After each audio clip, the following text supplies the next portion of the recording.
serial killer and repent, right? Or you could be a really decent person and not repent because you're not a bloody Christian. I can't believe Haiti, the ardent atheist, does a better job of comprehending, like, makes it, and It's not Haiti rocket is science. Well, you're a particularly brilliant atheist, but like, Mixette, how is it not worrying you that she is understanding this and you're not? No, because I was explaining this from the beginning. It looks to me like eternal gatekeeping. Like you're saying, here's it's the opposite of that. Literally anybody can repent. Anybody. And as I have said 50 times. Yeah, but not anyone can be Christian, apparently. If you're not, you're not. Donald Trump is not. The identity of Christianity. That's what it's not gatekeeping. It would be gatekeeping. Why not? If it was like you have to believe every theological thing I believe. But if you don't believe Jesus is your Lord and Savior, then you're not a Christian. Donald Trump. Thank you. And if you don't repent, I'm saying, how do you know that Trump doesn't believe that? Because he doesn't repent. He doesn't. He's to the sinners. He's true of all of the Christians. None of them repent properly. What's the what do you call it? I don't know, the gospel or something. You can boil it down to this. I'm a sinner. I need to repent and ask Jesus for salvation. That's mostly Christianity. That's most of it, right? And if you're not doing that, you're not a fucking Christian. It's just like your opinion, Frenchie. What? No, I would just say you're a Christian that isn't following Christianity well. Like, that would be me then. Are you actually thinking that Trump might actually be a Christian and that this? Oh, I actually. Is. 1 second. I want to be clear. I made the argument that Trump is practically a better Christian than Steph because of how many Bibles he has sold. Jesus Christ. That's ridiculous thing to say. I'm so glad that you guys are here now. See, the thing is, we all have our opinions, but a lot of people like Steph, they think their opinions are facts. It's kind of a fact that if you don't think that you're a sinner. Kind of a fact is an opinion, stupid. Yeah, but Trump might believe that. He goes to church. But he doesn't. He doesn't because he was literally asked about it and he said, I don't have anything to repent for or I don't think I've done anything wrong. Listen. Hey, I'm trying to be clear on this. I have no problem with saying that Trump is evil and maybe deep in his heart knows that he's evil and he's lying to everybody. I'm fine with all of that. What I have problems with is saying, therefore he's not the Christian. Like, I don't know why. Look, where does that come? Where does his wickedness remove him from the culture that he's saying he's not a Christian because he's evil. We're saying he's not a Christian because he doesn't recognize Jesus as his Lord and Savior and he doesn't think he's a sinner. You're only saying that because you're saying he's lying. I'm not saying he's telling the truth. He's telling the truth. He doesn't think he's a sinner. And you said it over and over again. The other reasons are he's just obviously not religious. Are you people fucking neurotic? Are you fucking mental, man? The fuck is wrong with you people? He's cheated on all his wives and he is not repentant. He doesn't think there's anything wrong with any of his fucking neurotic? Are you fucking mental?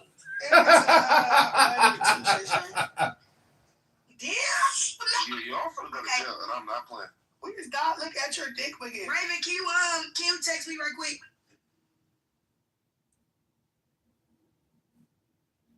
Sensitive to us, the way they are to the streets. That's just who they are. You know what I'm saying? But they don't understand that. Ain't no nigga being sensitive in the streets, girl. You cut me off, but you cut me off. So did she cut you off? Yeah, did she cut you off? Yeah, she did. I thought I was her. I just. Okay, this is Trump as a God King, the best Christian of all time.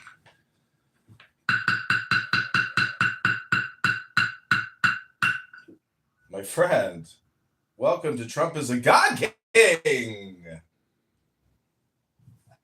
I almost actually was trying to contribute to that conversation, and then I stopped myself and I realized this is retarded, and I'm not gonna try to contribute to this conversation because it's just a dope fest for our words, and I don't want to do that. Not a good use of time. Well, like when Trump was asked, "What's your favorite verse of the Bible?" He's like, "I like all of them." He just couldn't name a single fucking verse. That's good. I mean, I'm willing to give like most people the benefit of the doubt. Although I'm willing to give people the benefit of the doubt. Jesus Christ. Jesus Christ! Yeah, so can the Pope, and he's not a Christian either. Like, you mix Why everybody. is selling Bibles like a good standard for whether or not you're a Christian? In terms of like the commandments that Christians gave to their offspring, it was to spread the word. And if he's literally publishing Bibles and selling them, I got some new books in the mail. Okay, we're just gonna leave that room. Let them be. Let those Christians simmer. They're in a crock pot of despair.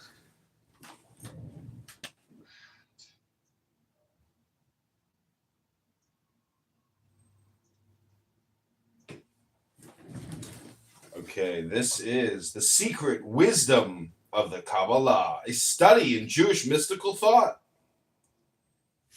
by J.F.C. Fuller. The beings who live below say that God is on high, while the angels in heaven say that God is on earth. This is book number 93 of 220 limited copies. Preface: this small book is in no sense a treatise on the Kabbalah. Instead, it is a speculative study on one of the several secret doctrines which it contains, and I believe the key doctrine of all the others. Should this be correct, then it follows that unless this doctrine is understood, the whole symbolism of Jewish mysticism must remain obscure. And it is this mysticism, so it seems to me, which constitutes the foundations of Jewish culture and Jewish aspirations. Granted that this is so, then it follows that the idea elaborated in this book is one of considerable importance, even if many of my interpretations are faulty, even if the whole of my readings are wrong, which is unlikely. This in itself does not necessarily invalidate the idea. For example, Columbus believed that the world was round, and he set out to prove it. In doing so, he discovered a new world, which, though it did not at the time actually confirm this idea, established a stepping stone to the circumnavigation of the globe, which did confirm it in an obvious and uncontradictable way. So also in this book, I have set out to penetrate the mists of Kabbalistic learning, not because I presume to be an adept in its mysteries, but because I suspect that they hide within them the idea of a new world conception, an idea which for 2,000 years has been struggling to take form. Should I be right in this belief, then it follows that once this form consolidates, from out of it will emanate a new ideology, which will exert so stupendous an influence upon our lives that it will constitute a world revolution. Nevertheless, I do not intend to touch upon this possibility in the present work, for all I will attempt to show that the idea is valid. Therefore, my object is solely to examine and explain it in order to establish it as a fact.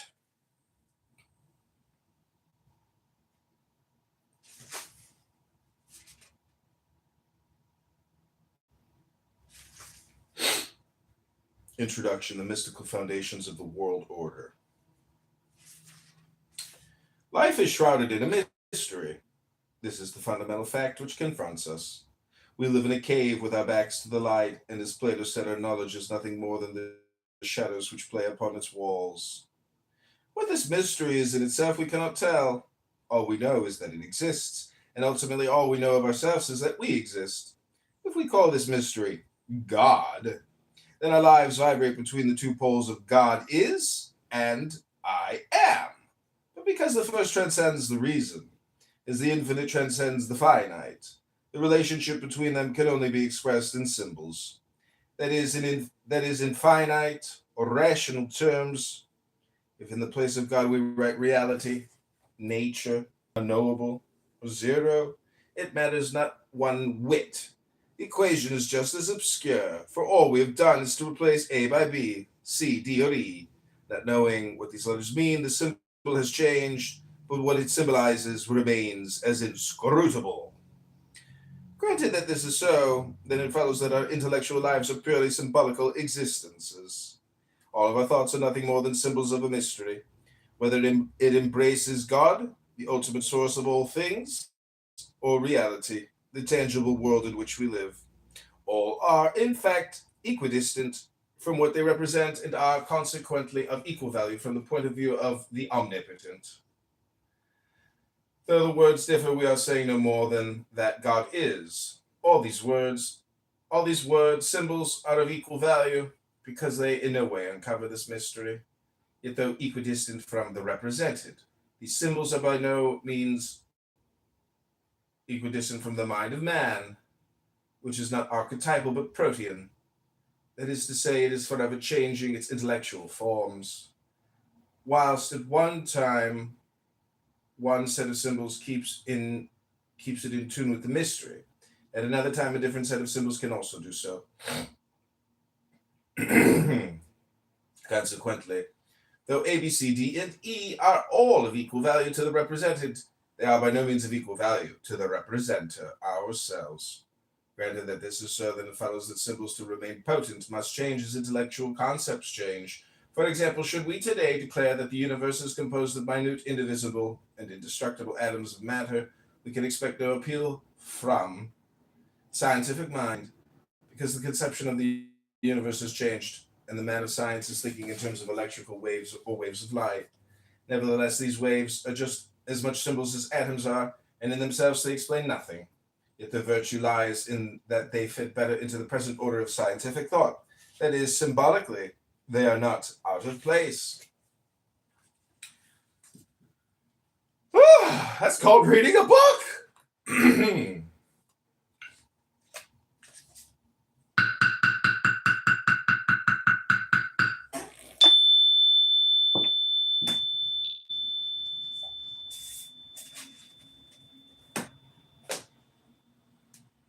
Book.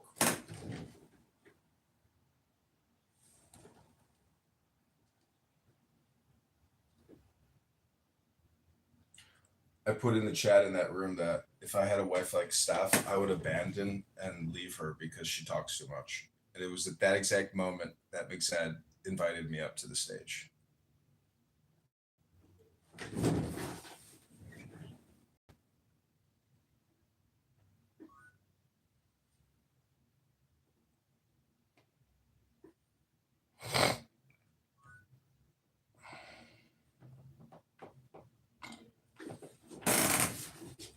Michelle. Oh, Michelle, my darling Michelle. We were just studying the Kabbalah, the philosophy of the Jewish mystics.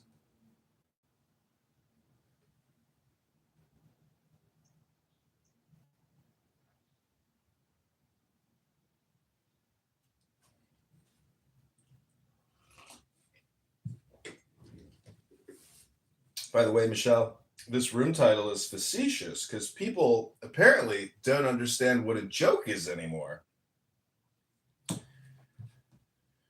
Okay, this is page number 2. As long as they maintain their place. Oh, Oscar Grant. They maintain their attractive power by bringing the mind into contact with the mystery. So long as this contact endures, an equilibrium is established between the mystery and the intelligence. Welcome, Michelle.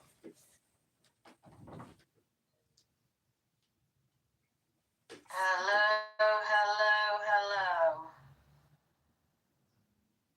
Can you hear me? Hello? Hello? Hello? Hey. Are you streaming this on any other channel? Yes. What is the point of doing that exactly? She left. Should have just said no, then I guess she would have stayed, right? Because you believe everything, right?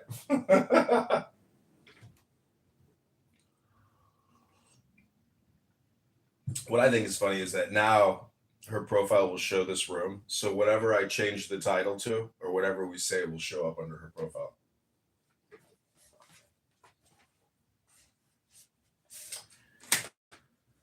Okay, this is a continuation of page 2 until we were interrupted with, "Are you live streaming this to YouTube?" And the mind is held, as it were, in a state of wonder, that is, of life or attraction, so long as the equilibrium lasts, that is, so long as faith in the potency of the symbol is overwhelming, Contentedness monopolizes the life of man, but directly this faith declines, discontent intervenes, and it is in discontent that must be sought the origins of all world revolutions. Why is this so? Because the finite can only find succor in the infinite, potent in the omnipotent, the limited in the unlimited, the mortal in the immortal, the child in the mother. Cut away the greater, and the lesser is bereft of hope. It is like a ship drifting on a shoreless sea. She may be well built, well stocked, and bravely manned, yet her destiny is foreordained, having no port to put into. Sooner or later, she and her crew must sink beneath the waters and be lost forever. When this doom encompasses mankind as today it would seem to encompass it, man does not so much wring his hands in despair as drown his hopelessness in physical enjoyments. Let us eat and drink, for tomorrow we die. Become the passwords of the age, and the more the succession gains sway, the less does wonder illumine his path. Until the age enters its eclipse, love becomes lust, the noble ignoble, the beautiful hideous, the generous selfish, and all is lost in a scramble of greeds. It is in this dismal darkness that Satan materializes, and Satanism becomes a cult. The symbols go on, potent and impotent, but now they are turned upside down, for fear is hope reversed. What causes this vacuum into which fear rushes? A breakdown in the equilibrium between the mysterious and the intelligible. And there is the greater mystery between God and the mind of man. So also is there the lesser mystery between mind and the body of mankind. The knowing are few, the ignorant are many. What to the one is supreme goodness, to the other may prove to be a deadly poison. As Adam, eating of the tree of the knowledge of good and evil, lost Eden, so throughout the ages have the wise kept wisdom to themselves, imparting to the multitudes only just sufficient knowledge to fill them with wonder, guarding against giving too much, lest wonder intoxicates them and turns them mad. When this wisdom has been observed, an equilibrium has been established in the social order, and when it has not been observed, chaos has always held sway. A society or a civilization seldom perishes by the sword. Nearly always it perishes through a defamation of the mysteries which held it in equilibrium. When Ham uncovered his father's nakedness, he was cursed. So also was Prometheus, punished for stealing fire from heaven. Thus it happens that a people or a civilization is cursed when its rulers uncover the mysteries in the public places. When the symbols are made cheap, they are misunderstood. They cease to be symbolical and become real. Idols in the eyes of the multitudes. When the multitudes dance round the golden calf, then are the tables of the law cast upon the ground. All this may seem strange to us today, when everything is trumpeted about, is trumpeted abroad, sold for gold. There is no righteousness in the land, when love and lust, sorrow, tragedy, and excitement are sold for a penny in the newspapers, and when all that is sacred and vicious is broadcasted around for much less. The exploitation of the mysteries is the order of this age. There is no secrecy, except that of exaggeration and untruthfulness. Yet may not it be said, is not the progress of today due almost entirely to publicity? Yes, it is undoubted. Well, what profits progress if the world is to be filled with discontent? Freedom is a sublime mystery. But when this mystery is vulgarized, it becomes anarchy. Look around, everywhere we see turmoil, strife, jealousy, fear, and greed. Satan brooding over the four corners of the world, and the drums of war beating nearer and nearer. Behind this turmoil crouches the machine, the Baphomet of the age of iron. He should have been the servant of man, yet he has become his master. He should have mitigated the curse of Eden and have transformed toil and labor into leisure and contentment. Why has he failed to do so?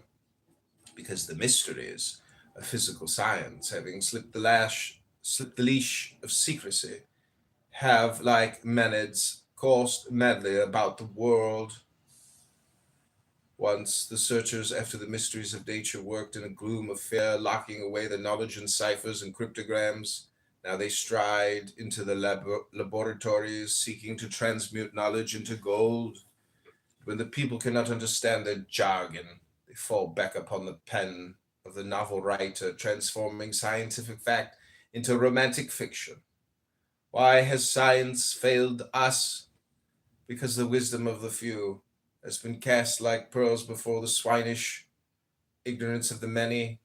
The intellectual evolution of the masses has not kept pace with the physical evolution of the scientists. A new body has been built, a body of titanic power, yet it is still inhabited by a mind which belongs to a far less powerful instrument. The result is a moral disintegration, a throwing out of balance, out of focus, out of equilibrium. Chaos surrounds us because the mysteries have been communicated to those unworthy to receive them. And not until the new body is endowed with a new mind will a new soul be born within it. Such an equilibrium can alone be established through wonder, stepping out from the finite towards the infinite, a transmutation of Satan into God.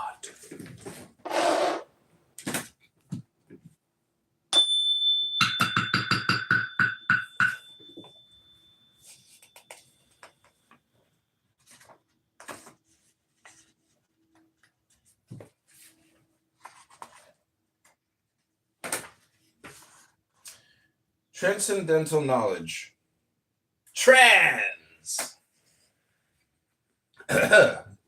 Transcendental knowledge is knowledge which transcends the intelligence. It need not therefore be acknowledged. It need not therefore be knowledge which is beyond the focus of the mind. The differential calculus is common knowledge to the mathematician, and yet it is transcendental to the majority of mankind. So also with practically all science, it is in itself the prerequisite of the few whom we call the wise. Today, the fundamental difference between the science of this age and the science of past ages is that whilst formerly the universe was looked upon as being full of symbols which, when read correctly, could lead us to the real being which they clothed, today the universe is considered to be reality itself. A tangible being is something which exists separated from us and which we can probe with our physical senses and take apart and put together again as if it were a machine. The mystical conception has been replaced by the mechanical conception, and yet in itself the mystery remains as profound. Aziz, welcome to the room. Welcome, Aziz. Hello. Aziz, Hello. Aziz, would you like to comment on the title of the room? I mean, he did say he was going. He said he was going to hell. Gary. He was on the plane. He was like, "I'm gonna go to hell." He said that? So, yeah, he said that. He said that on his jet. He was doing an interview. He was, I'm gonna go to hell. Probably gonna go to hell. But probably gonna go to hell. He said that. I can. Wait, but what? About what? Should I play it? Should I play it? Yeah, play it. I don't want to misquote him. You know what I mean? So this. Can you play the latest episode of the Zach's Mom podcast featuring Zach's dad? Because I made a new AI theme song for the Zach's Dad podcast. I was listening to your music yesterday, John. I don't know if you were around. Oh, here we go. But it was playing music. It was playing like a lot of like Take the Deepest Breath of the Day and The Man Has the Right to Think What He Will. But then it started playing Everything Bagel. I got a really good Everything Bagel from Deli. Yeah, here we go. You had talked a couple of weeks ago, you were doing an interview, and you talked about how you hope to end the war in Ukraine because it might help you get into heaven. How does this help? Does this help? I mean, I'm being a little cute. I don't think there's anything going to get me in heaven. I think I'm not maybe heaven bound. I may be in heaven right now as we fly in Air Force One. I'm not sure I'm going to be able to make heaven.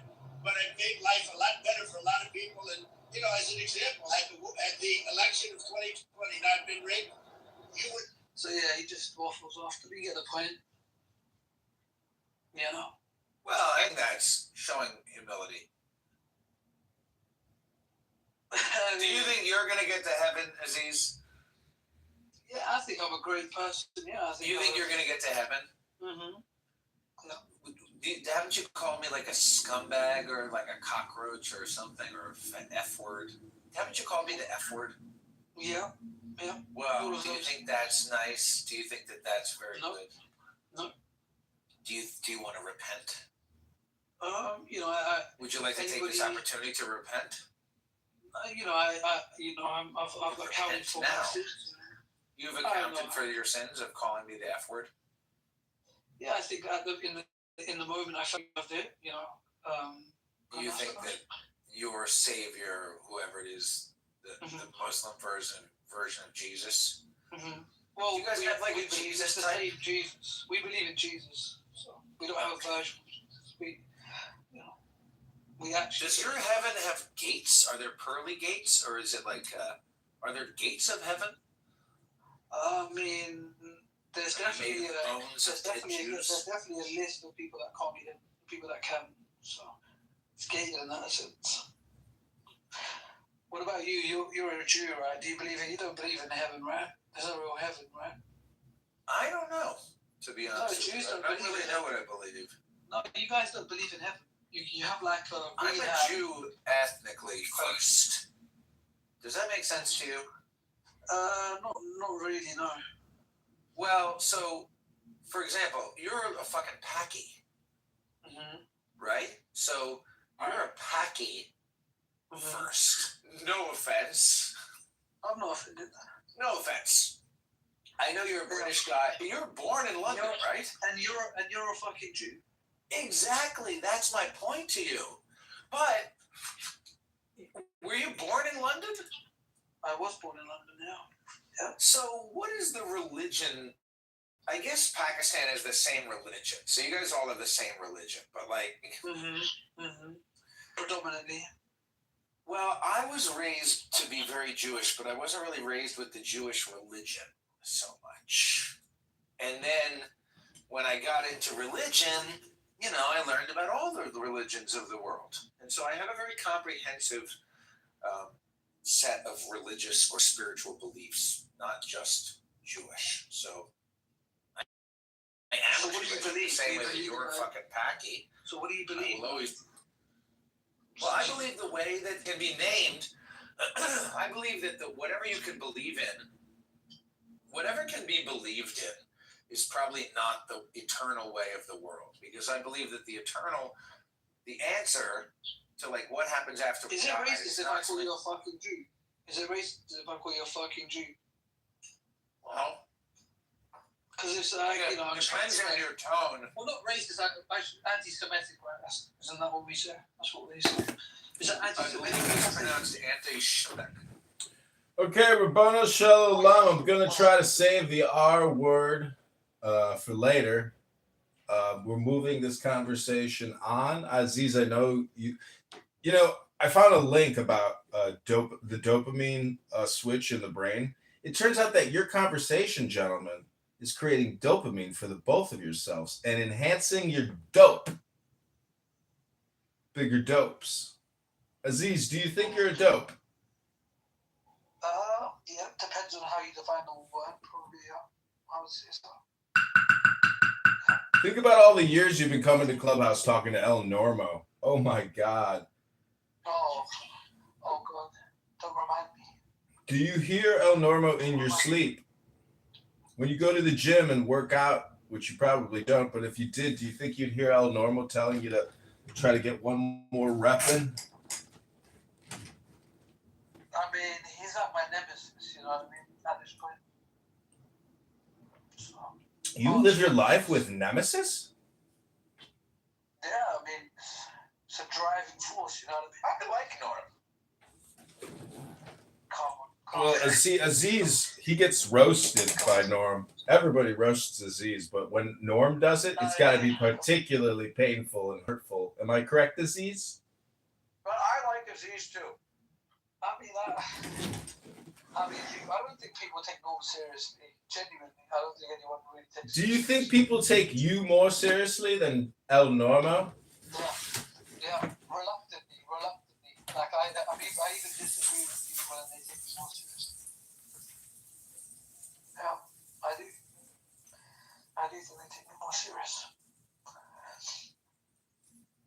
Yeah. I mean, he's very obnoxious, you know what I mean? He's a very obnoxious man. So, you know. And he hasn't mastered the art of communication, you know what I mean? There could be 40 people in the room. He's doing his little Hollywood director fucking get in the jacuzzi type thing. You know what I mean? So. But to be fair, I'll give him credit. Because obviously in London we have we have Jews in London, but they're kind of like I don't know what you would call them. They have the sideburns and stuff. We have those Jews, right? But he's the kind of Hollywood director archetype. We don't really have them. So he definitely you know what I mean? He lives up to that kind of thing. So I'll give him credit. Something different.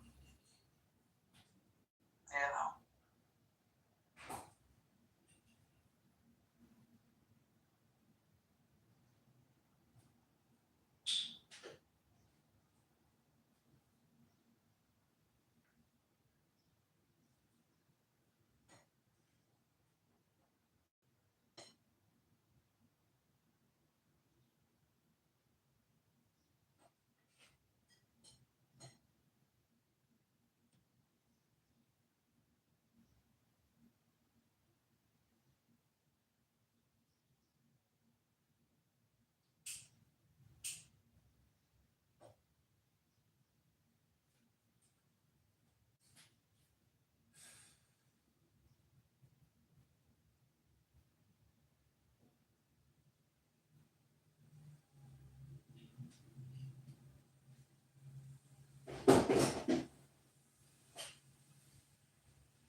Oh, did Aziz leave?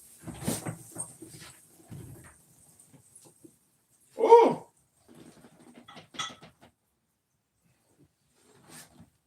The dopamine dried up. The history of dopamine.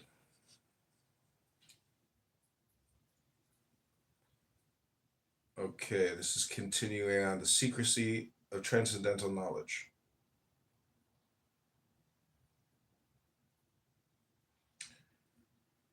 So with practically all science, it is in itself the prerequisite of the few whom we call the wise.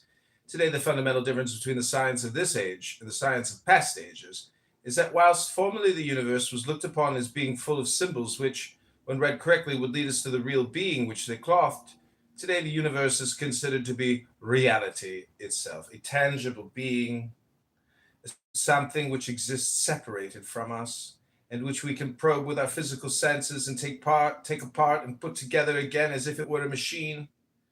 The mystical conception has been replaced by the mechanical conception, and yet in itself the mystery remains as profound. Christ understood this when he said, "Give not that which is holy unto the dogs. Neither cast ye your pearls before swine, lest they trample them under their feet and turn again and rend you." To the common folk, Christ spoke in parables, not because he was of a common mind, but because he was an initiate, and so understood how fine is the division between reason and madness, and how easily can knowledge dissolve the filament which separates these two. This essential wisdom, and wisdom is largely the application of knowledge to circumstances, has always been realized in the East amongst the Jews, and Christ was of that race. We find it firmly established, and it is not a mere coincidence, that the Hebrew word sod, which means mystery or secrets, has the same numerical value, namely 70, as the Hebrew word which represents wine. For mystery can intoxicate as well as refresh. The mysteries of the early Hebrews, closely guarded by the sons of the doctrine, and it would appear that many of their secrets were derived from Egypt and later on from Babylonia. We are told that Moses was learned in all the wisdom of the Egyptians, and that in the first 4 books of the Pentateuch, he was esoterically laying down the principles of the secret doctrine. He initiated 70 elders into the mysteries, which they transmitted from mouth to ear. Generally speaking, the initiates led an ascetic life in order to separate themselves from the ignorant and unwise, so that they might guard against divulging the doctrines. In these distant days, the mysteries of nature and what is now called physical science form part of the hidden cult. Thus Pythagoras, Anaximander, Nicetas, Heraclitus, Aristarchus, Selenius, and Ecphantus believed in the rotundity of the earth or in its movement. The first of these philosophers holding that each star was a world possessing its own atmosphere and surrounded by immense spaces of ether. But this knowledge was never popularized for fear of upsetting religion, by means of which authority over the ignorant masses was maintained. Early in the 4th century AD, we find Lactantius writing, "It is absurdity to believe that there are men who have feet above their heads. In countries in which all is inverted, in which the trees and plants grow from the top to the bottom, we find the germ of that error among the philosophers who have claimed that the earth is round." St. Augustine held a similar opinion long before Copernicus wrote his book Revolution of the Heavenly Bodies about 1542 AD. We find that the medieval Jews had buried this secret in the Zohar, in which may be read. In the book of Hamanuna the Old, we learn that the earth turns upon itself in the form of a circle, that some are on the top and others below, that all creatures change in aspect, following the manner of each place, keeping, however, in the same position. But there are some countries of the earth which are lightened, whilst others are in darkness. These have the day when for the former it is night, and there are countries in which it is constantly day, or in which at least the night continues only some instants. These secrets were made known to the men of the secret science, but not to the geographers.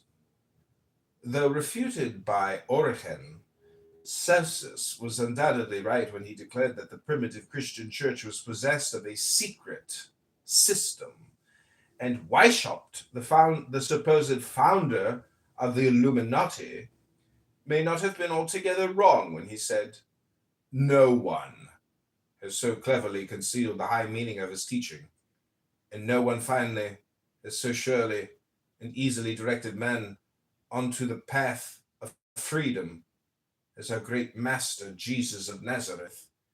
This secret meaning and natural consequence of his teaching he hid completely, for Jesus had a secret doctrine, as we see in more than one place of the scriptures." Whether this is so or not, there can be no doubt whatever that the Bible is a mystical work containing a secret doctrine, which is only known to those who have been initiated into it. What part of this doctrine will be discovered later on in this book. From this brief excursion into the past, it will be seen that secrecy has played an important part in human history. The idea that all knowledge should be divulged and broadcast among the masses is something quite modern, even as late as the 17th century, when Leibniz published in the Acta Eruditorum of Leipzig his scheme of differential calculus. He did so in such a way as to hide both the method and object from the uninitiated. Newton did the same with his invention of infinite series and algebra. As far as it was understood by the Arabians, was as a secret known to and hidden by certain Italian mathematicians for 300 years.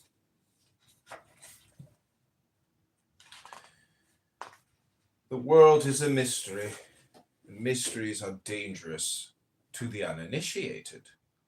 Here are two facts which would seem to be uncontradictable, for divulgence has invariably led to active discontent caused by a loss of balance between the spiritual and the mundane. Like all other peoples, the Jews realized this, and long before the Kabbalah was known as an occult science, the mysteries of creation, evolution, and dissolution were locked up in their sacred writings. Then came the Great Dispersion. A small people bereft of nationship was cast into a dissolving world, and almost simultaneously a new cult arose called Christianity, a Jewish heresy. The reaction on Orthodox Jewry was instantaneous, for a tension was established, which later on led to the persecution of the Jews, whereupon the secrecy of the doctrines took on an accentuated form. For self-preservation had now to be added to non-revelation. This led to the growth of oral traditions. The secret doctrines were passed from mouth to mouth and were locked away in the brains of the priesthood and the learned.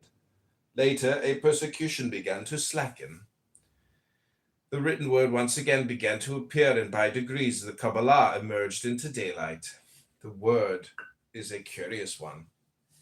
Its value is 70, which is, as we have seen, the numerical value of sod, 4 plus 6 plus 60 equals, and wine, 10 plus 10 plus 50 equals, and also of night, 30 plus 10 plus 30, and be silent. Wow!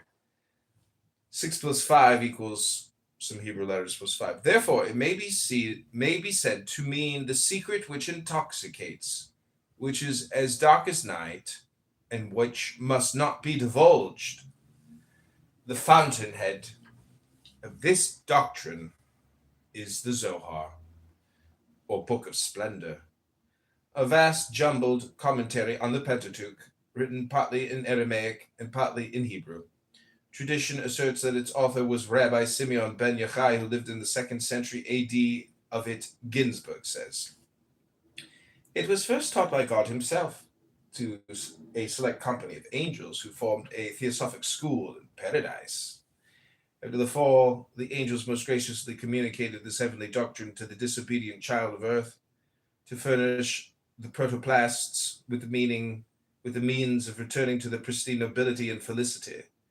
From Adam it passed over to Noah, and then to Abraham, the friend of God, who emigrated with it to Egypt, where the patriarch allowed a portion of this mysterious doctrine to ooze out. It was in this way that the Egyptians obtained some knowledge of it, and the other Eastern nations could introduce it into their philosophical systems. Moses, who was learned in all the wisdom of Egypt, was first initiated into it in the land of his birth, but became most proficient in it during his wanderings in the wilderness, when he not only devoted to it the leisure hours of the whole 40 years, but received lessons in it from one of the angels.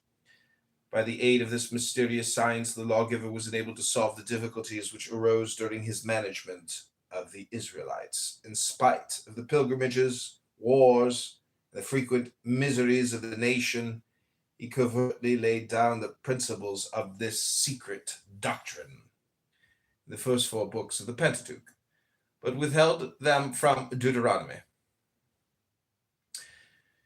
This constitutes the former man and the latter the woman. Moses also initiated the 70 elders into the secrets of this doctrine. And they again transmitted them from hand to hand of all who formed the unbroken line.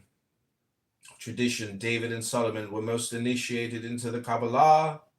No one, however, dared to write it down till Simon ben Yochai, who lived at the time of the destruction of the Second Temple after his death. His son, Rabbi Eliezer, and his secretary, Rabbi Abba, as well as his disciples, then collated Rabbi Simon G. Yochai's treatises, and out of these composed the celebrated work called Sohar, Splendor, which is the grand storehouse of Kabbalah, Kabbalism. Turning from tradition to history, though here again evidence is none too secure, the Zohar is attributed to Moses de Leon, a Kabbalistic writer of the 13th century, and quite possibly parts of it were written by him. The whole compilation covers a vast ground and comprises, number 1, the Sefer HaZohar, the Book of Splendor, the main commentary. 2, the Sifra di Sunuita, the Book of the Veiled Mystery. Number 3, the Sitra Torah, Secrets of the Torah. 4, Ra'aya Mahemna, the True Shepherd. 5, the Midrash HaHelam, the recondite exposition. 6, the Tosefta, additions. 7, the Hekaloth, halls or palaces. 8, the Idra Rabbah, the Greater Synod. 9, the Idra Zuta, the Lesser Synod. The first printed editions of the Zohar appeared almost simultaneously at Mantua and Cremona in 1588. Later editions are those of Lublin, 1623, Amsterdam, 1714 and 1805, Constantinople, 1736, and Venice. Of translations, Noah von Rosenroth produced his Kabbalah, Denudata, in 1677. A Latin version of the Sifra di Sunuita, the Idra Rabbah, and Idra Zuta, which in 1887 were translated into English by S.L. McGregor Mathers under the title of The Kabbalah Unveiled. In 1906, a complete translation of the Zohar into French was made by M. Jean de Paulet. Besides these, there is also the Sancino edition of the Sefer HaZohar. This appeared in English between 1931 and 1934. Of books dealing with the Kabbalah, there is a large number, of which the following is a small selection, which may be useful to the student. Kabbalah, the physical writings of Solomon ben Yehuda, Ibn Geberol, or Avichibron, Isaac Meyer, 1888. Le Kabbalah ou la philosophie religieuse des Hébreux, Anne Frank, 1889. The Kabbalah, its doctrines, development, and literature, Christian D. Ginsburg, Second Impression, 1920. The Holy Kabbalah, A.E. Waite, 1929. The Secret Doctrine of Israel, A.E. Waite, 1913. The History of Magic, Eliphas Levi, 1913. The Book of Formation, or Sefer Yetzirah, Nut Stenring, 1923. The Zohar in Muslim and Christian Spain, Ariel Benison, 1932. A Garden of Pomegranates, Israel Regadia, 1932. QBL, or The Bride's Reception, Fatah Achad, 1922. The Anatomy of the Body of God, Frater Akkad, 1925. Next chapters. Chapter 1, The Wisdom of the Kabbalah, the Kabbalah.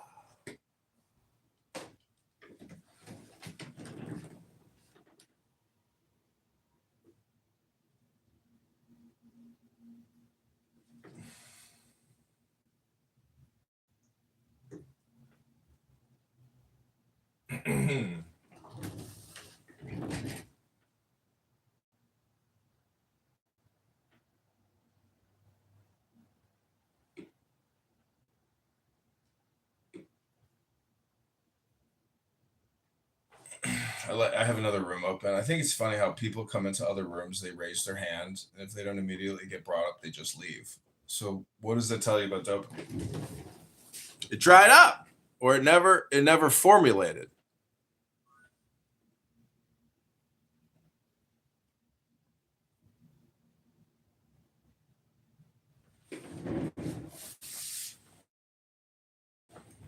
Okay, Rabbana Shalom, what'd you think about that first few pages of this book by J.F.C. Fuller on the Kabbalah?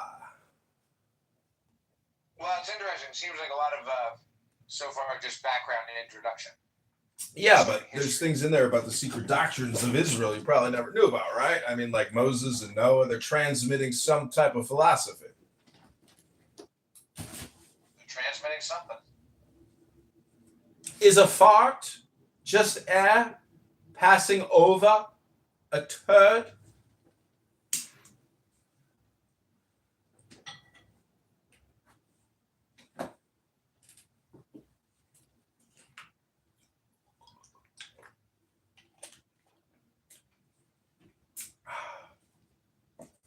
Okay, continuing on to chapter 1, the wisdom of the Kabbalah.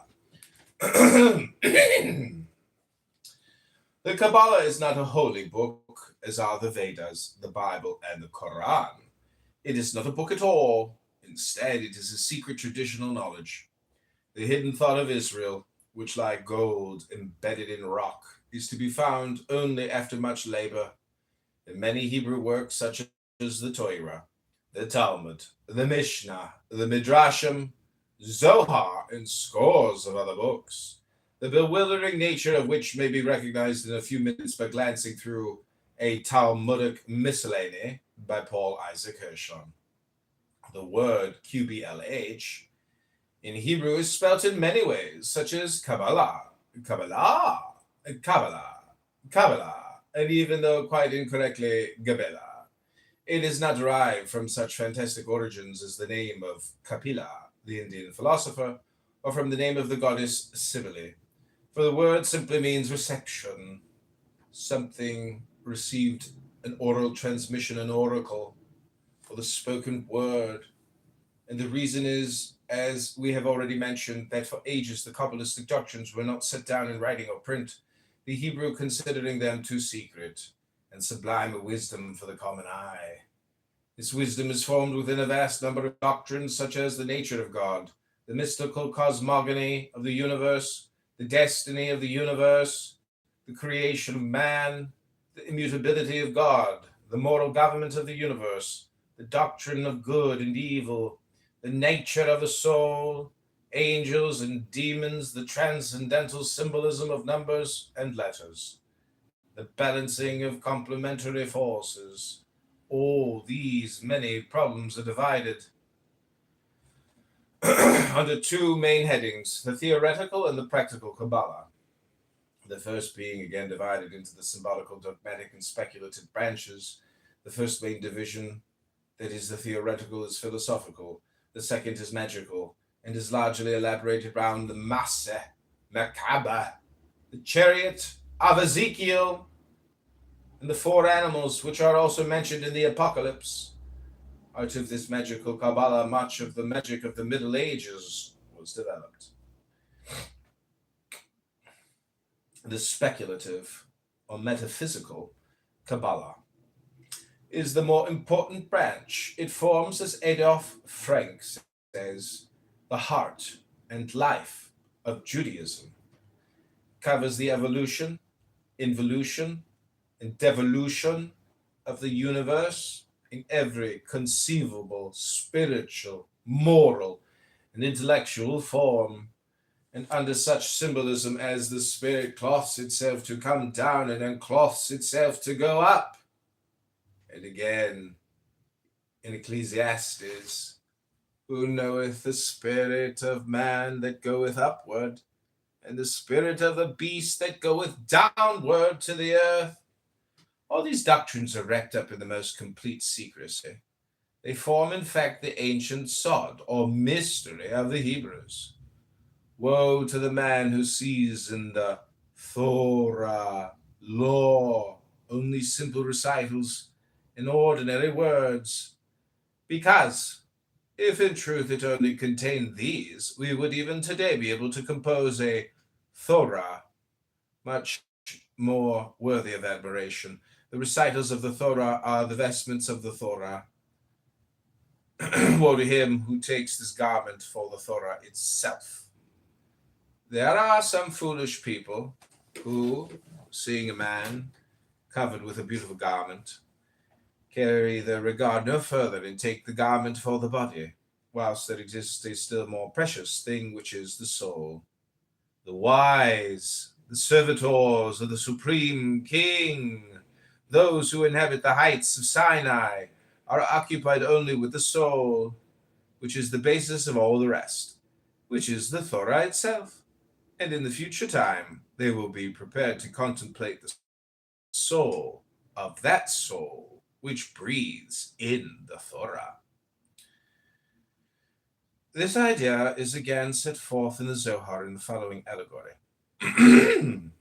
Like unto a beautiful woman hidden in the interior of a palace, who, when her friend and beloved passes by, opens a moment a secret window and is only seen by him, then again retires and disappears for a long time. So the doctrine shows herself only to the elect, but also not even to these always in the same manner. In the beginning, deeply veiled, she only beckons to the one passing with her hand. It simply depends on himself if in his understanding he perceives this gentle hint. Later she approaches him somewhat nearer, and whispers to him a few words, but her countenance is still hidden in the thick veil, which his glances cannot penetrate. Still, later, she converses with him, her countenance covered with a thinner veil. After he has accustomed himself to her society, she finally shows herself to him face to face and entrusts him with the innermost secrets of her heart. Sod. It is, according to the book of Proverbs, the glory of God to conceal a thing. Gloria Dei est celare verbum. With the lowly is wisdom. That his wisdom belongs to those who have conquered the arrogance of the rational faculty. Moses is looked upon as such a one. He kept the secret law secretly and orally transmitted it to the elect. Also, he compiled the public or exoteric law for the multitudes. These two categories of laws are distinct, but frequently the second envelops the first, and as pointed out in the introduction, the uncovering of mysteries before the uninitiated is wrought with infernal dangers, for to do so wantonly is to blaspheme against the mystery of God, as Eliphas Levi writes. Woe to those who lay bare the secret of divine generation to the impure gaze of the crowd. Keep the sanctuary shut, all ye who would spare your sleeping father the mockery of the imitators of Ham. The veil of Isis is not lifted with impunity. Curiosity blasphemes faith when divine things are concerned. Blessed are those who have not seen and have believed, says the great master. The origins of the Kabbalah.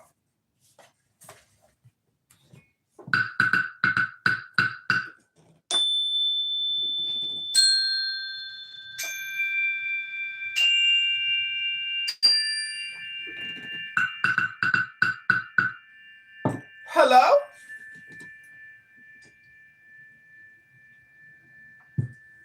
Yochanan, do you want to say anything? Oh, he left. Okay, that has been a reading of the Holy Kabbalah, an analysis by J.F.C. Fuller. We are now on page 11.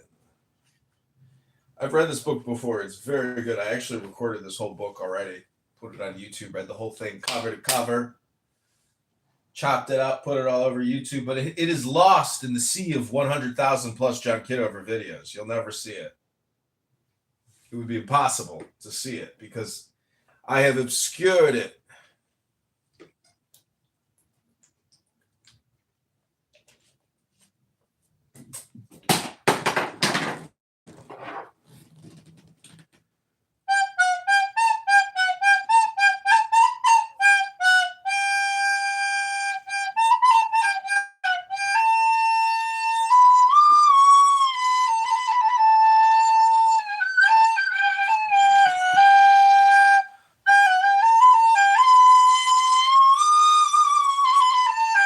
Never had one lesson.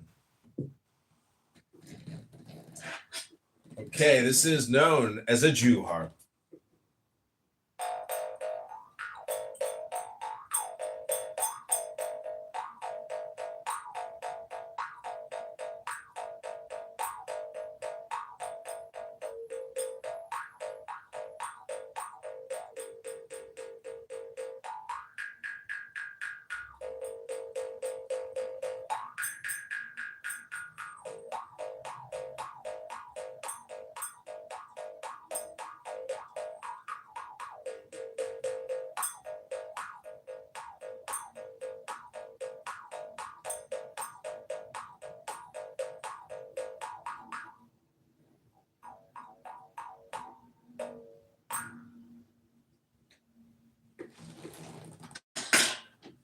Ribono Shalom. Have you said Ribono Shalom yet today, my friend?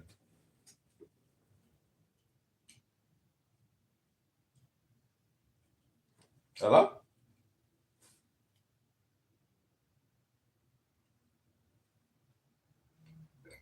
Sorry, I'm working on a basket here. I'm at a crucial basketing stage. Yochanan is back. Yochanan. No, he's not here. He's gone. But what I give you is another, it's the same room we were just in. Let's just give them a 60-second gaze and see what they're talking about. Gaze into the abyss. Oh, people have left. They got their full. And see, when I was looking up on the church, on like the kind of churches they have up there, they have some really beautiful old Catholic churches in Albany. I wanted to, maybe I could, when I go, if I take her one day, I want to be able to go there just to see it.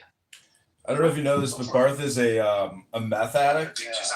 And yesterday he said that he can't go to work because he doesn't have any I meth. remember every time I drove through it, going to New York City. What? He's fiending. It's really beautiful.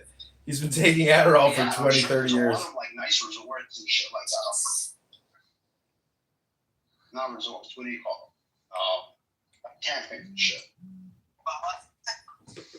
Oh, hell yeah. Not even just camping, like old buildings.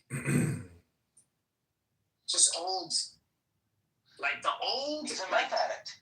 Like the old money in this area really is in like Well, the Long question Island, is, would you rather be a meth in addict Westchester or or weed Upper addict Westchester or where I live, and a clubhouse or like addict? or Connecticut. Is it Long Island? I'd prefer to be addicted to sobriety, I think, at the end of the day. Connecticut, no, Long Island is an island off of New York City. Oh, but it's part of New York? Yeah. Oh, okay. Yeah, Connecticut is nice. Connecticut is good money. Connecticut, So, yeah, but it gets really ghetto, like, because what happens is because the properties, the land is so far, like put it this way, the estates out in Connecticut are humongous, so much that like 24 people can make up a zip code. Humongous. So in Connecticut, back in the day, they had to change these rules. The guy uses a hammer and a nail for a living. But give him a break. He's not a scholar. He's a meth addict on Clubhouse talking about God and Jesus and Muhammad all day, 7 days a week.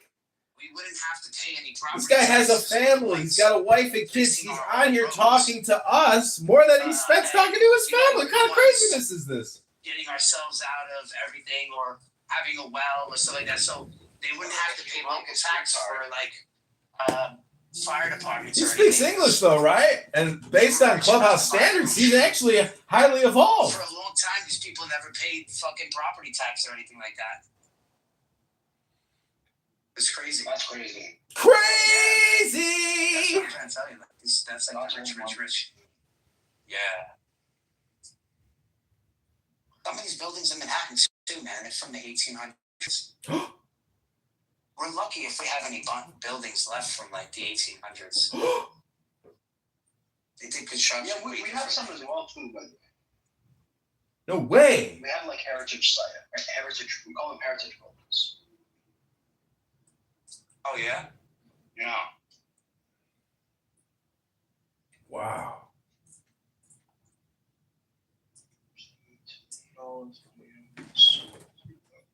Have you lost any weight? He's also on peptides, by the way. Yeah, I'm good with my weight. Could you imagine losing weight but never going to the gym, my When I friend? started this app, 2 years ago, I weighed 240 pounds. Wait, how tall are you? I'm 6 foot. That's a lot, 40. man. 240 Yes. for 6 foot, still a lot. Yes. Yes. Now I'm down to 196. Wow! I haven't weighed this less, bro, since high school. 196. I'm not fat. Hasn't weighed this fat. less. Like I have no stretch marks or anything like that. Because I don't know, I guess I'm just a big guy. I was a terrible But No, 196 student in versus junior high 6 when it came to English and grammar and I'm all down that. to 180 and then I'm Just good. I guess I barely got through it, but thank God I started reading man, books for me, because like, I don't- if you like, suck at my grammar weight is and you good. suck at words and It's just I need communicating, more oh my God, there's this thing called a book, and the more you read, it turns out that you're like absorbing what people are writing who are gifted writers. That's all right. I lost a little bit of my legs and shit. I don't think it's like necessary for me to have The legs are the most my important, quads. especially I don't think my quads have to be fucking maxed out anymore. I'm not riding a BMX bike anymore. legs are the most important, especially as you age. I'm not roller skating anymore. Oh man, but you're gonna be carrying your body around for the rest of your life. Yeah, of course. Yeah, that's why legs are really important. Really? Of course. I think your knees are the most important. The fuck do you think a leg is? Yourselves out of everything, Then or everything time works you out. allow. My friend, he was also a prisoner, and he was put in solitary confinement for an extended period of time. Like, very collagen, you know? Bone broth, shit like that.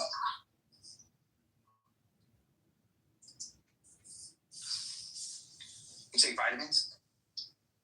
I You not take so much vitamins? I think like specific stuff. Like I'll take omega-3s, collagen, proteins.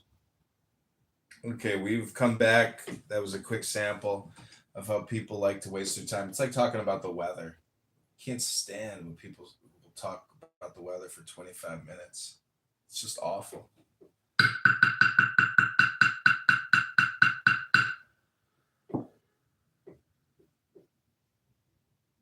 Okay, continuing on in the Kabbalah, the secret doctrine. If you're liking this video, hit the like button. Use your fingers to vote. If you think I'm just a bald and annoying asshole and you want to use the downvote button, you can do that too. That's your choice. That's a you problem, though, because there's no such thing as a downvote or a dislike anymore in the world of positive optimism and positive logic, I guess. It's too disheartening in Mark and Priscilla Chan Zuckerberg's universe where they're constantly trying to figure out how to fight inflammation. Not even inflation, but inflammation. And why do they have to fight the inflammation? Because they have spike proteins floating endlessly in their bloodstream, coagulating in all the soft tissues of the most susceptible and subtle parts of the human body. Okay.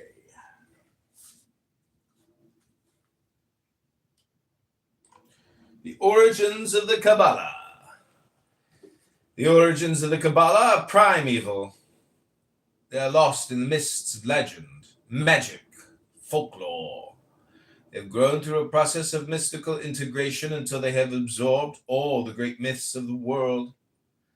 The Kabbalah is consequently a universal philosophy, combining the eternal masculine and the eternal feminine.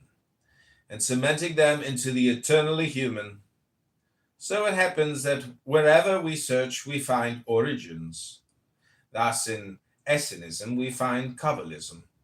The Essenes were not to divulge the secret doctrines to anyone, carefully to preserve the books belonging to their sect and the names of the angels or the mysteries connected with the Tetragrammaton and the other names of God and the angels comprised in the Theosophy, as well as with the cosmogony, which also played so important part among the Jewish mystics and the Kabbalists. But long before the Essenes existed lived the Kabbalah.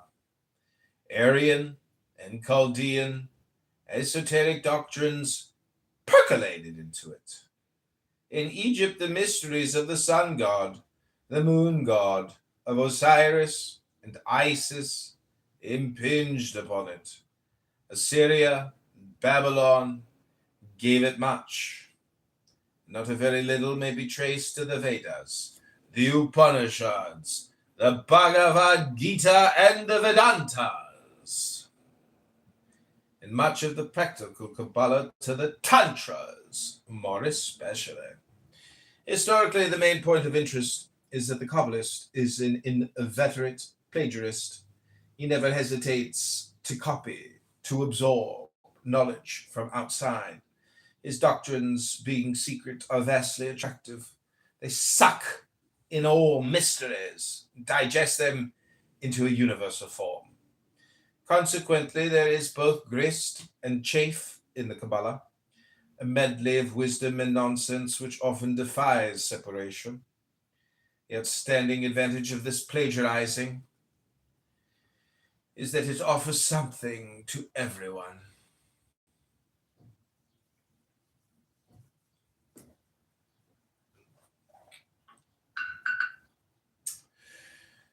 Consequently, the Kabbalah has developed into a world-embracing philosophy well adapted to the ideals of a world-scattered race. In it will be found Hinduism, Taoism, Buddhism, Zoroastrianism, Christianity, theism, deism, dualism, agnosticism, pantheism, Satanism, spiritualism, and atheism, for every cult except polytheism has burnt offerings on the altar of the Kabbalistic mystery, magically depicted in the form of the pan-like Baphomet. It is this extraordinary universality which it is important to remember, for it has been the binding force which has kept Judaism intact. It has waterproofed it against solvent influences. Further still, the Kabbalah does offer to humanity a world religion or cult. In a silent and secret way, its doctrine is the conquering mystery of the life force.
Okay, that's going to conclude my reading for the day. I'm going to change the title of this room.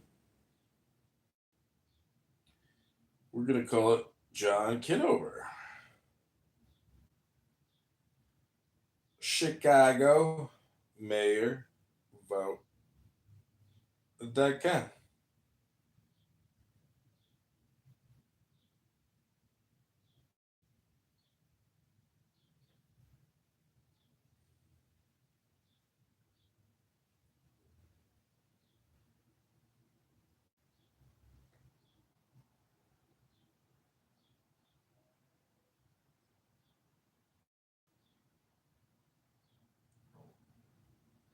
Okay, I'm gonna bring you back to the Christian dopamine room. I don't.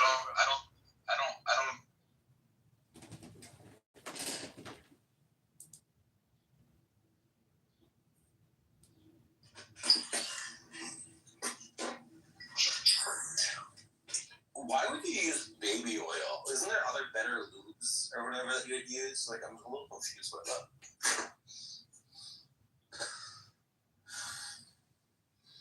Bro, he was putting GHB and like fucking and like MDMA in the fucking baby oil, bro. He's putting drugs in the baby? Yeah. You didn't know that? What? No. Why would you put drugs I in thought the he baby oil? was just lubing people up and like oil. Bro, alright, just look it up, man. Don't take my word for it. Look it up. Wait, why would you put drugs in the baby oil? It's a great question. Do you have an answer? Get high on. I don't think you can get high on MDMA via the skin. I think you gotta eat it. Okay. All right. So if it's so that there's places in your body that are very vulnerable, like behind your ears, your armpits, genitalia, your these sort of areas, under your armpits, things like that, your neck, behind your ears, stuff like that. Oh shit. So those areas are more susceptible. Like, your hands, think of your hands as being 100%, and like inside your mouth or your privates being, like the most sensitive. Get what I mean? Yeah, I do. That's fucking insane.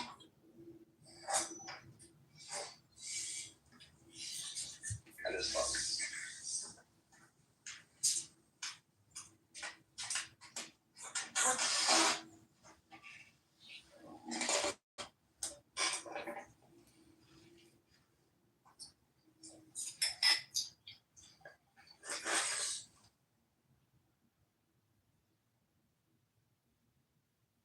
You had to hear Spam earlier. He was singing Jewish songs that he learned in the yeshiva.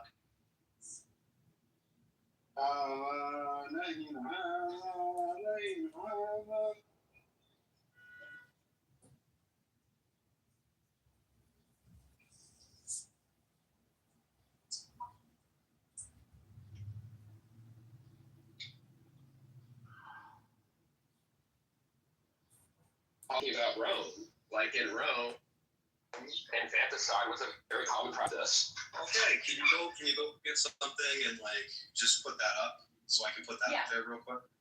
Yeah, I mean, I can find something. I mean, infanticide was pretty big. Why do you think Christians were against abortion? Because of infanticide. Well, why don't we also, while we're waiting for this wonderful little link from Danelle here, one would also just Once again, hold on one second, Kitty. I'm sorry. Like once again, I'm making a cultural argument. Like that's still going to defer to some kind of cultural phenomena, right? And then like even in the same scenario here, it's still reduced. Like you wouldn't say that so. But go ahead for the conversation. Yeah, I'm happy to go on this. Sure, fair enough. What were you gonna say, Kitty?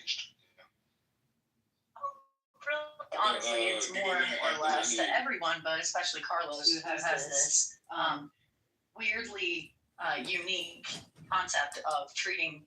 So I firmly believe that you are understanding that life happens at fertilization, which is beautiful. But oh, great! Now there's two Johns. But then I just don't see how you cannot make the correlation between that. And if you look at abortions, and I'm saying over the course of the past decade in America, the numbers are not traveling down; they're going up. So it went from like 95% to less than 95%. from education, from for being cautious of it, for having Planned Parenthood and everything else, that less than 95% are due to these heinous acts such as rape, incest, or God forbid, the mother dies, or the baby and the mother dies. So you're looking at less than 95%. Over 95% of all abortions in America over. Hello, Mighty Regal Green Bean. Put me in the queue after Kitty's done. I'm done. You can go on, but I'm just saying. I just want to say based on abortion pill. Oh, was that just a comment? Oh, I was requesting to be put in the queue with the other speakers. If Glorious Green Bean Regal could put me in the queue. Okay, but Universe, you're also Alistair Crowley, so. Yeah, one of the two of you. You can't be two. You hear? Well, the Oracle doesn't have to answer every question. I'm requesting 60 seconds to read from what's called a book. So what was your One point more about reply from Carlos, please. what was your point about the 95% that they represent? They don't like the 5% of like the rapes and the. Well, we're looking at less than 5%. Less than 5% of these so-called intruders, like you're talking about. So that means over 95% are not intruders. These are, a miracle of life. This is something that it takes an actual physical action of a wiener going inside a vagina and ejaculating. Well, that's disgusting. That's. Well, you know what's more disgusting? People killing babies. Okay, I'm done. Yeah, so I'll go after Carlos. I'm gonna go after you. Yeah, as I was saying to Regal just earlier, like I think it centers around consent. So when someone doesn't consent to the pregnancy, they may then view it as an intruder. So it wouldn't just be that 5%. A lot of like the typical intruder cases, it would be, I don't want this pregnancy, I don't want this in my body. Confirm what was Therefore, during that time. Right? the intruder analogy. So it makes sense. In those three, actually.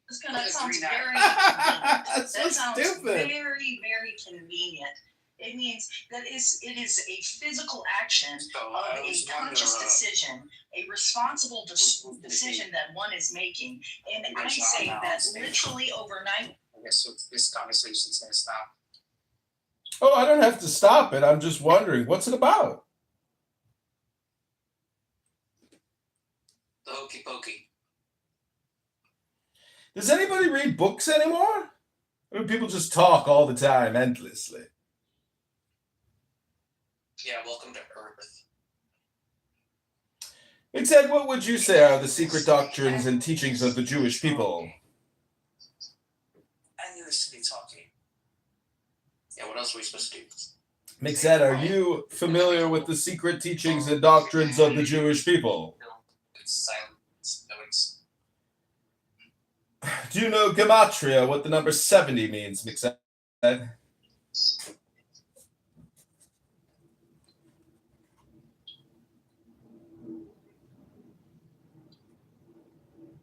Wunderbar. The word is a curious one. Its value is 70, which is, as we have seen, the numerical value of sod and wine, and also of night. And be silent! Therefore, it may be said to mean the secret which intoxicates, which is as dark as night, and which must not be divulged. The fountainhead of this doctrine is the Zohar, or Book of Splendor, a vast jumbled commentary on the Pentateuch, written partly in Aramaic and partly in Hebrew. Tradition asserts that its author was Rabbi Simeon ben Yochai, who lived in the 2nd century AD. Of it, Ginsburg says,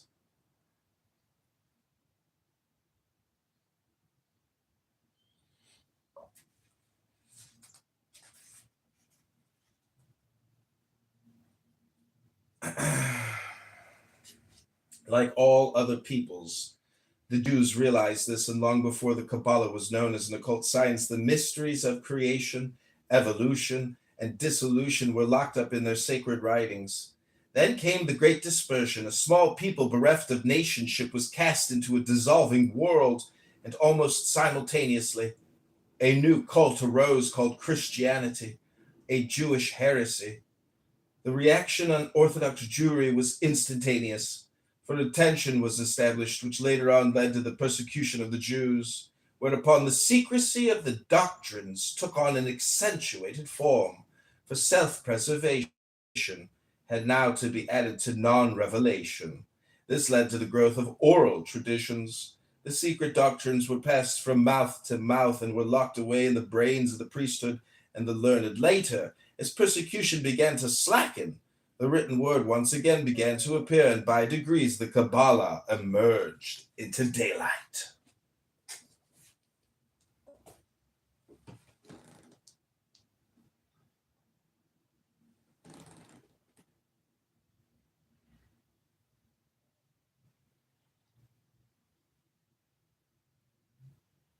Hello?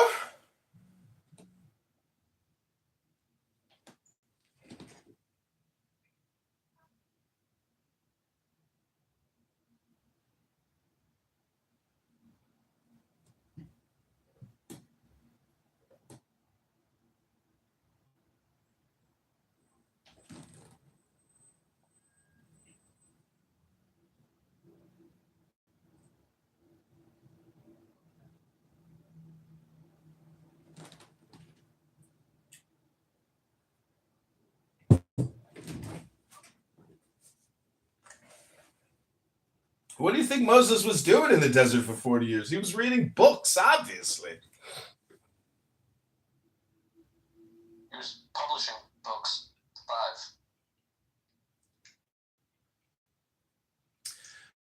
The philosophy of the Kabbalah is not difficult to define. It is a question of balance, of poise, and of equilibrium.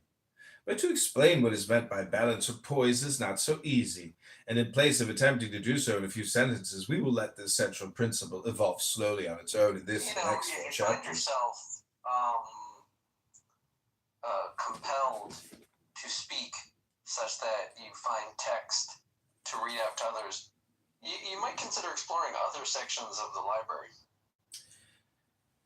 Esoterically, the object of this philosophy is a return of the universe into the structure of the first atom. This mystery we will attempt to explain later on. Exoterically, it is the return of Israel to the Garden of Eden, the megalomania of the all-conquering Jew. The relationship between these two objects is that the second constitutes the protective shell of the first. The second maintains the Jewish peoples intact, and this intactness enables Kabbalistic wisdom to evolve. Outside this protective duty, the second has no relationship to the first, no more than the shell of an egg, lifeless substance, has a relationship to the yolk within it, living substance. That the Israelites will find the promised land in the conquest of the world is a lie which protects a sublime truth, the reabsorption of the world into the pure Spirit of God. To the masses of the Jewish peoples, such a statement will be considered blasphemous. Yet in the Zohar we read, with his ordinary understanding, man cannot understand the revelation of mysteries. All that I am about to reveal to you can be revealed only to the masters, who know how to keep the balance because they have been initiated. The shell, the white, the yolk from the perfect egg, the shell protects the white and the yolk feeds upon the white. And when the white has vanished, the yolk in the form of the fledged bird breaks through the shell and presently soars into the air. Thus does the static become the dynamic, the material, the spiritual. If the shell is the exoteric principle and the yolk the esoteric, what then is the white? The white is the food of the second, the accumulated wisdom of the world centering around the mystery of growth, which each single individual must absorb before he can break the shell. The transmutation of the white by the yolk into the fledgling is the secret of secrets of the entire Kabbalistic philosophy. Know that all the upper and lower worlds are comprised in the image of God, we read in the Zohar. Here we have 1, a unity, the image of God. 2, a duality, the upper and lower worlds. 3, a trinity, the upper and lower worlds and the image of God. Number 4, a quadruplicity, the Noah, Kitover, the upper world, the lower world, and the image of God. Yet this quadruplicity is in itself a duality. The Noah and the image of God, because this image includes the upper and lower worlds. The absorption of the Noah and the image is the great work, the reestablishment of unity or equilibrium. Concerning the first of these two dualities, Isaac Meyer writes, the basic elements of most of the ancient and to this day of many of the modern religions of the world is the idea of a perfect, invisible universe above, which is the real and true paradigm or ideal model of the visible universe below, the latter being the reflection, a simulacrum or shadow of the invisible perfect ideal above. This idea was fully understood by the ancient Egyptians, as was shown in the deities Nut or Nath, the upper world, Shu or Ma, the intermediary, and Seb, the earth. In India, the same idea is fully set forth in the esoteric books of the Vedas called the Upanishads. It is the supreme ideal Brahma, which is the only true, manifests itself first in Brahma, Vishnu, and Siva, past, present, and future time, and through these in the visible, the last being Maya, or illusion. The temples of most of the archaic peoples of Asia and Egypt were intended to be visible copies of the heavenly temple, the starry firmament called templum, and the same idea is visible in those of the Hebrews. Philo and Josephus represent the temples of the Israelites. It's typical in the visible universe, and this was based on the invisible universe. Amongst the Mohammedans, we find the same idea. The first thing God created was a pen. Indeed, the whole creation is but a transcript.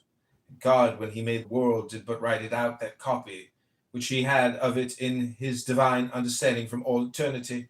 The lesser worlds, microcosmos, or men, are but transcripts of the greater, the macrocosmos, as children and books are the copies of themselves. God takes upon himself spiritual form in the act of creation, which is pure light transfigured into visible light, which is the relationship between the eyes and pure light. Pure spirit can only be sensed as a relation, which we call spirituality, the relationship between the third eye and pure spirit. God to this third eye is not nothing, he is all things. For when this eye is open, he can be seen everywhere. The idea ex nihilo nihil fil, from nothing nothing is made, is abhorrent to the Kabbalah. Not anything, says the Zohar, is lost in the universe, not even the vapor which goes out of our mouths. As all things, it has its place and its destination, and the Holy One, blessed be it, makes it concur to its works. Not anything falls into the void, not even the words and the voice of man, but all has its place and its destination. The Kabbalist Abram Ben Dior writes, then they, the Kabbalists, affirm that all things have been drawn from nothing, not nothing. They do not wish to speak of nothing, properly to say, for never can being come from non-being. But they understand by non-being that which one can conceive of, neither by its cause or its essence. It, the nothing, is, in a word, the cause of causes. It is it whom we call the primordial non-being, because it is anterior to the entire universe. Though the Kabbalah recognizes but one primordial cause, it also recognizes two complementary elements, the one incorruptible and vital, which reveals itself as a spiritual energy, and the other corruptible and inert, always tending to dissolve and return to its original atoms. The first is bliss, the second is hate. The first is symbolized by the angelic hosts, the second by the demon hordes, good and evil. For as Isaiah says, I form the light and create darkness. I make peace and create evil. I, the Lord, do all these things. The spirit which we sense through our third eye is not God as the primordial cause of no thing, but as it were the thought of this cause. He constituted in the first place a point of light, which became the divine thought. Our consciousness is the mirror which catches the rays of this thought. Therefore, all thoughts are images of God's thought. And the more spiritual, alive, or consciousness becomes, the more perfect are these images, which are not illusions, but symbols of reality. Simon ben Yochai stretched out his hands and cried, Now ponder well upon all that I have this day revealed unto you, and know that none of these celestial palaces are light, nor are they spirits, nor are they souls, nor are they any form that may be seized hold of by any means of the senses. God to this third eye is not nothing. He is.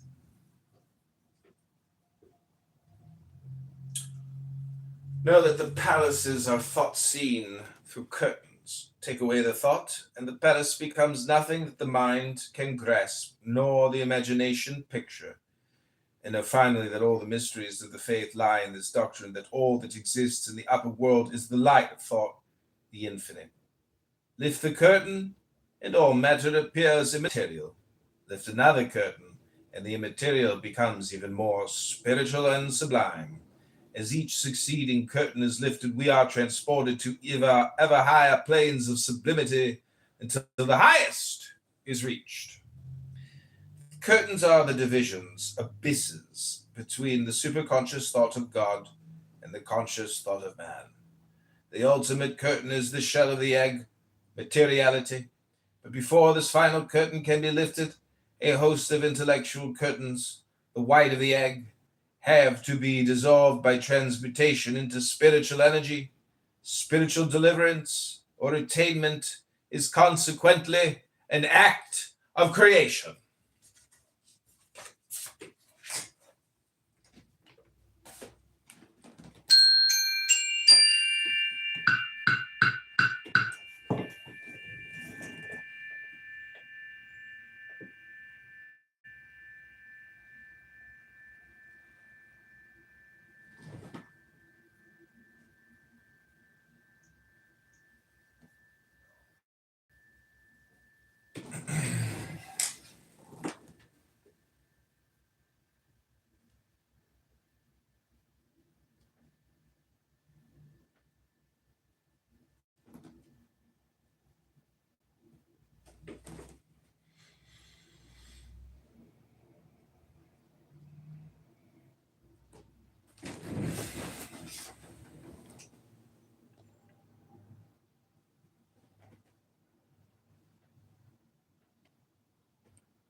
Hello?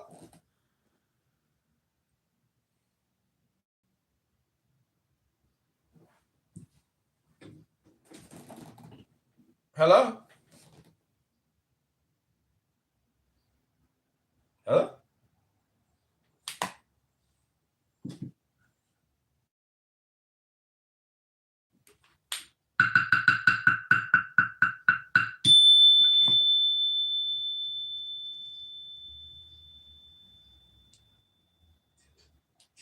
The shell, the white, the yolk from the perfect egg, the shell protects the white and the yolk feeds upon the white.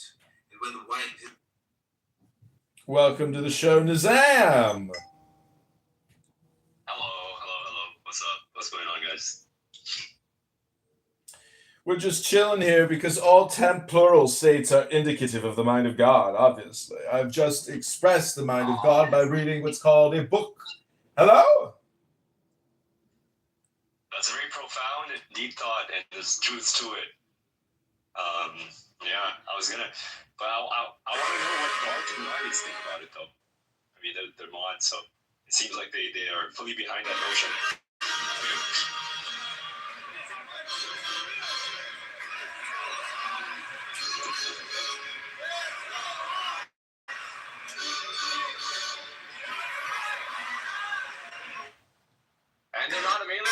That's so sad.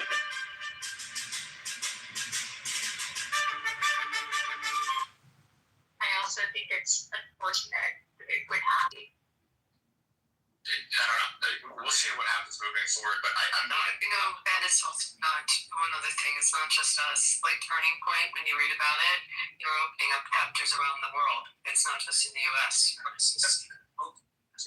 I really do. Like, I want the United States. If I'm a moderate person, I want to come on. When that hero died. Back. Unfortunately.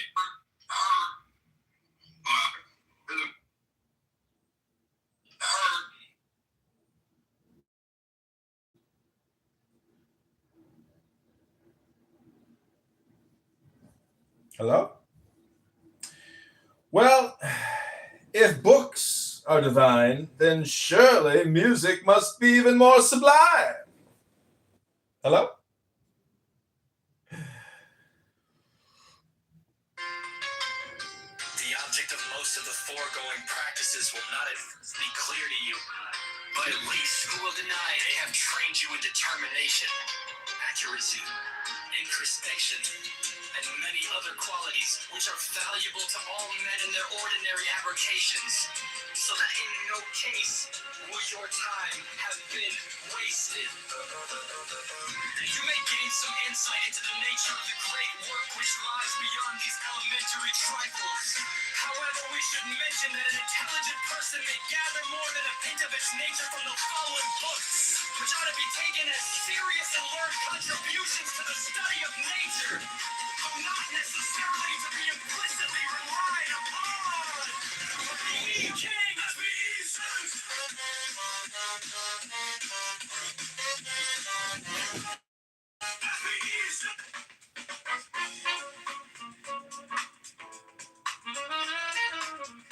All right, everybody, welcome back to Our Temporal States Are Indicative of the Mind of God. This is Mayor Kitover. City lights are glowing amid stars. Streets are humming low with a restless trust. Skyline cutting gold, lakefront shimmering slow.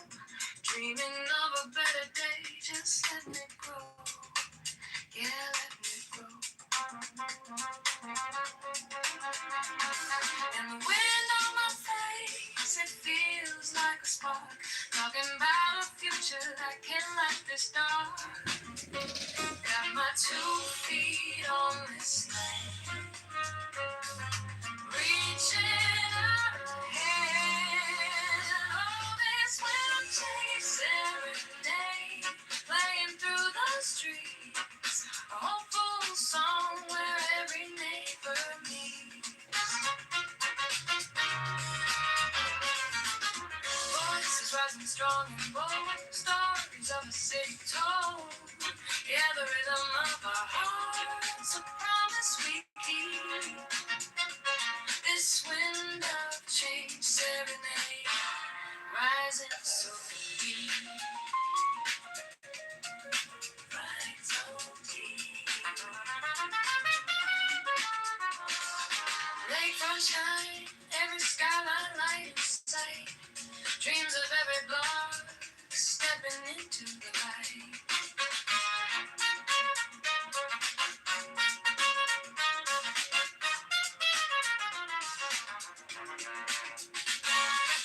This moment's golden, we're taking back our time. Every single voice, a powerfully placed line. And the wind on my face, it feels like a spark. Talking about a future that can light this dark. Got my 2 feet on this land, reaching out a hand. Oh, this little change serenade, playing through the streets. A hopeful song where every neighbor meets. Voices rising strong and bold, stories of the city told. We had the rhythm of our hearts, a promise we keep. This wind of change serenade, rising so deep.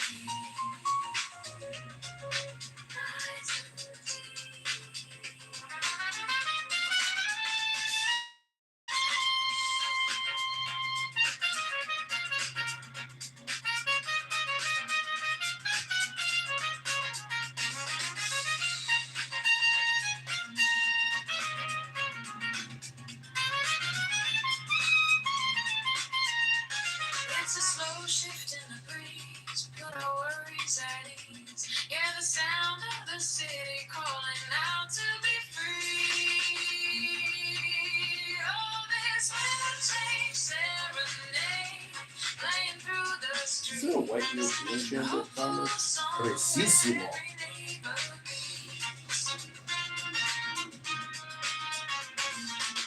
Voices rising strong and bold, stories of the city told. Yeah, the rhythm of our heart is a promise we keep. This wind of change serenade, rising so deep.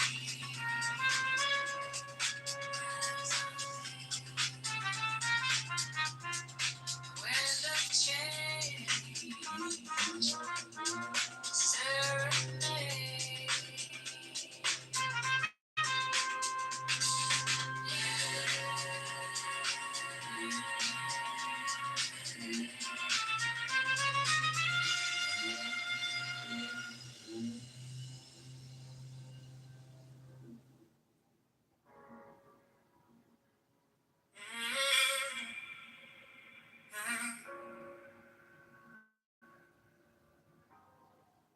City lights, but they look so cold.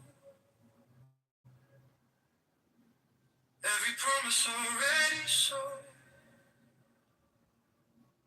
Running circles inside my mind. Dreaming of a free time. Maybe we're just scared to try. Maybe we believe a lie. Holding back what we can't ignore. There's gotta be something more. I hear a voice inside my chest saying don't settle for less. I'm craving change. I need to feel something real, not just talking. I wanna give more than all this empty spin. I'm craving nights with hope ignites, hearts that rise and take control. If we're falling instead, together we can change it all.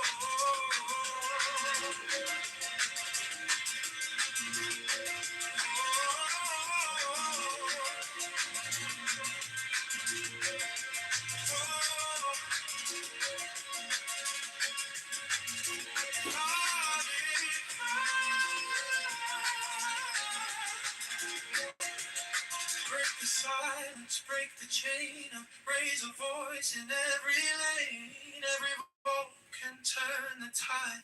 No more letting life pass by. Maybe we can shape the sky, choosing how we live and thrive. Building dreams we can't ignore.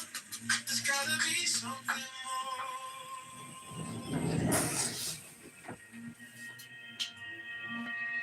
I'm craving change. I need to feel something real, not just talking. I wanna get more than all this empty spin. I'm craving lights, hope ignites, hearts that rise and take control. If we're falling, we can stay together. We can change it all.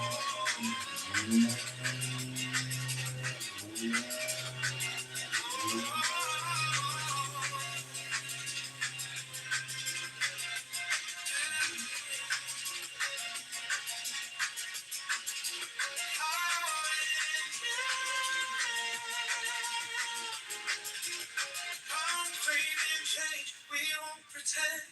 This is not how our story ends. We'll take the risk. We'll cross the line. Just to know this choice is mine.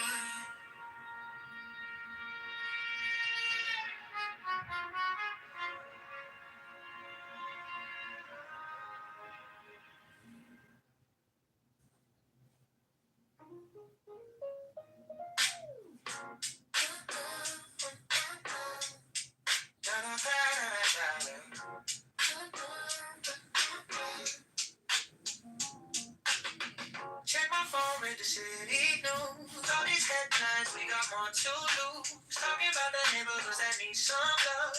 Dreaming about a leader we can be proud of. On the south and the west, every single block. Time to build it up, time to talk that talk. We're trying to move on, trying to find our way. Lift the whole town up every day. The rhythm's here, the vibe is strong. Voice of the people gonna sing this song. Now we filling up the empty space. Every street and every place. A little bit of hope, a little bit of change. Rising like a peak in the pouring rain. Go to Chicago, make our hope.com. From Chicago strong, keep pushing on. Go John Kitover, lift up every space. John Kitover, 2020 sun for this place.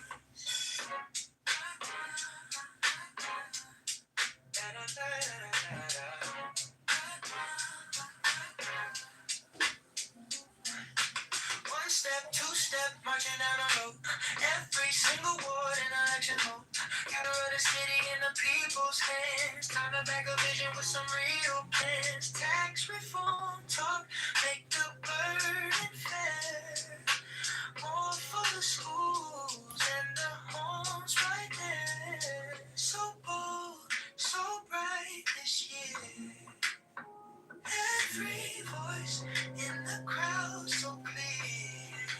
Go to Chicago, election.com. Let your choice ring out like a song. Now we're filling up the empty space. Every street and every place. A little bit of hope, a little bit of change. Rising like a beat in the pouring rain. Head to John Kitover, Chicago.com. Spread the word around, keep pushing on. Go John Kitover, lift up every space. John Kitover.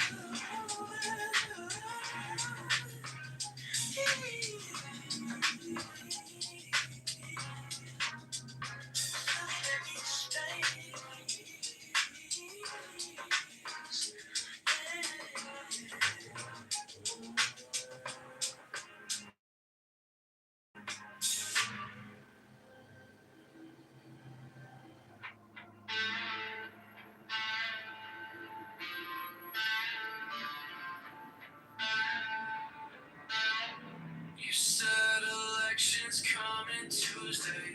By Thursday, signs are on. See the posters on my corner.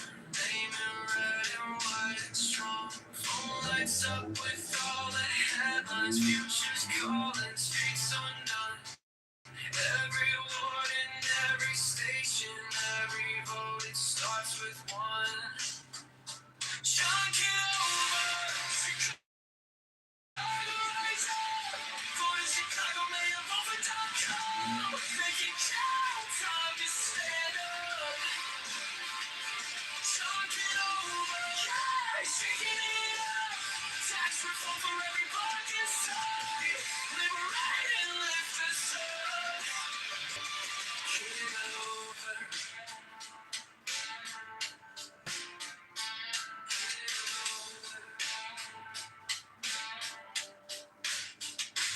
Friends all say that we need change now, less corruption, straighter plans. Take the power from the back rooms, give it back to working hands. Every train in every schoolyard, every small shop on the block needs a leader for this city who will fight around the clock.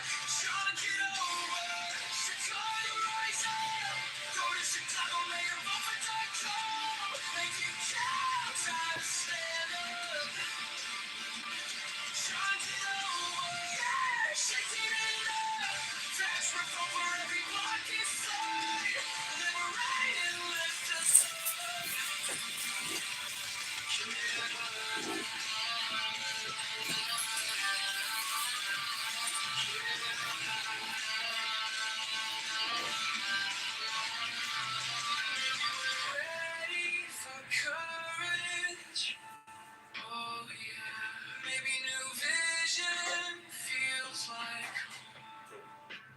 Tell myself my vote won't matter. Then I see that side again on my phone.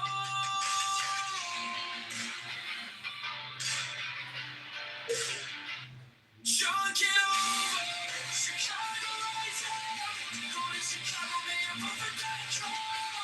Make it count, time to stand up.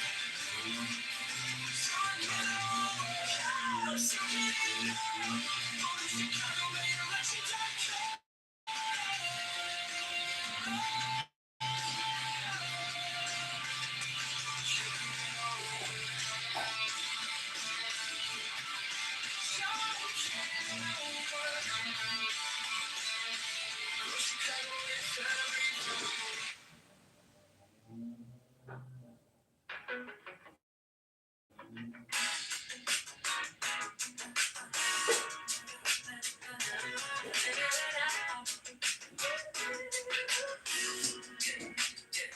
I was waiting for a sign to start, like a map drawn out in the dark. Now the city's calling out my name to choose a brand new path. Yeah. Tired of watching from the side while the streets and dreams collide. So I take one step with my vote. Time to change this heavy load. Maybe we don't need to know it all. Maybe we just need to vote so we keep moving anyway. Chicago choose a brighter day. Go to Chicago, mayor, vote for calm. Let your voice lead the way. Every choice rewires me. Every vote unlocks the key. We want tax reform today. Vote John Kitover, pave the way. Now still riding in our heads, but it won't get the final say. We can rise and stand as one. Go Chicago starting today. We don't need a perfect line, just a reason, just a sign. Every inch we claim is ours. Every step can raise the bar. Go slow, go fast, just don't go back. Trust the rhythm in this town. Time to lift our future now, so we keep moving anyway. Chicago, stand up, have your say.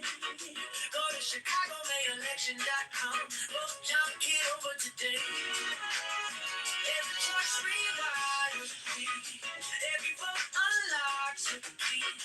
We want tax reform right now. Grow Chicago, rise up now.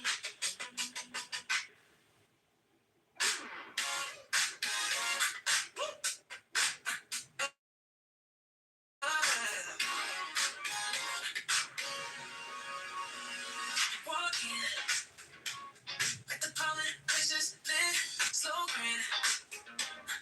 Every head just starts to shift. Name tag, catching light inside the room. John K, on your lips like something new. You pull me closer by the collar. Say I don't usually even bother, but tonight you wanna battle. We can make this city killer. You got me doing at the midnight force. Yeah, right here in the center of the room. Pen in my hand, future with plenty. Water after water, we're changing the room. You got me doing at the midnight force. Looking like I'm stuck on you. If this is which way should I go? Let's say you don't get over being Chicago. Small talk, but your fingers draw a sign. Get caught by the box you had in mind. You laugh, quote the promise that you think. Tax reform, go Chicago, make it sing. Like, take me through the drama, so sweet. Whisper something louder than the summer. Go to ChicagoMayorVote.com. John Kitover, that's the one I'm on.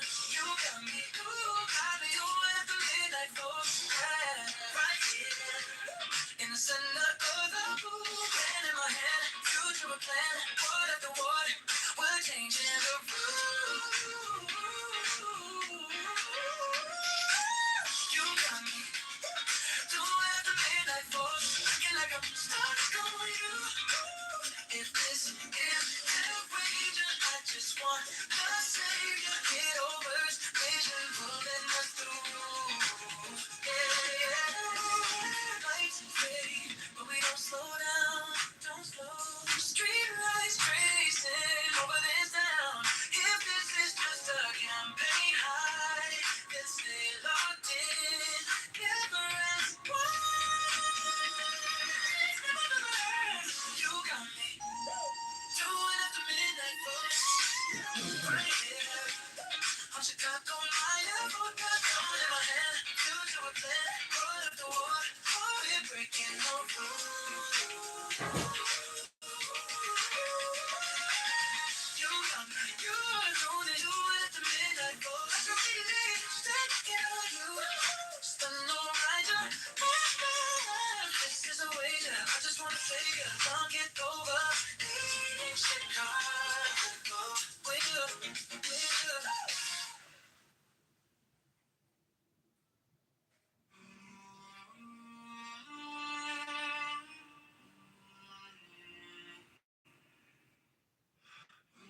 On the top of my head, little voices waving flags. Every word a tiny mirror asking, who are you? Really? Spamming a silver suit. Politics in painted shoes. Comedy juggling. Our fears are tracing clothes on them. All communication is hypnosis. Every sentence swings a line.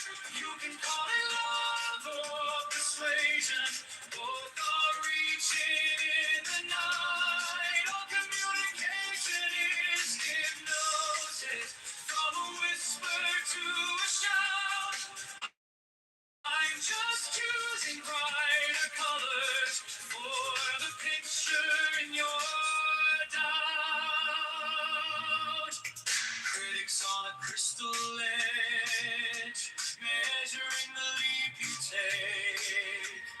Love letters in your junk folder, still trying to rearrange you. Persuasion in a lab coat, informative, kind of glowing. Here's a future you could live. Hey, if you let it in your bloodstream. All communication is hypnosis. Every sentence swings a light. You can call it love or persuasion. Both are reaching in the night. All communication is hypnosis. From a whisper to a shout. I'm just choosing brighter colors for the picture in your doubt. What if this is the opera and your breath is the overture? Every thought in your orbit singing, you're something new. All communication is hypnosis. Every sentence swings a light. You can call it love or persuasion. Both are reaching in the night. All communication is hypnosis. And if every word's a spell, I'll keep casting tiny futures where you rise. And you are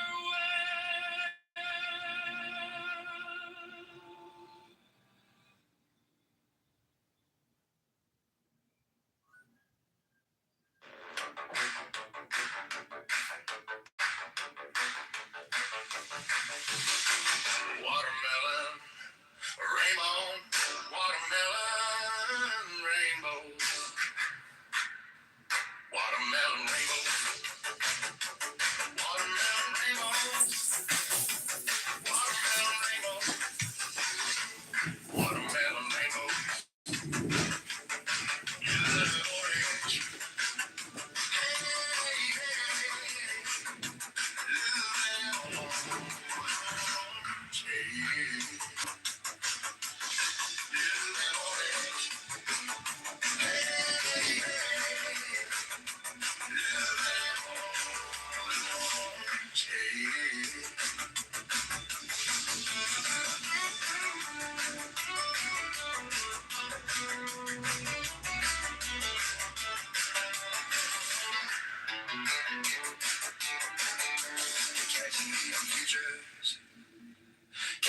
futures, catching neon future.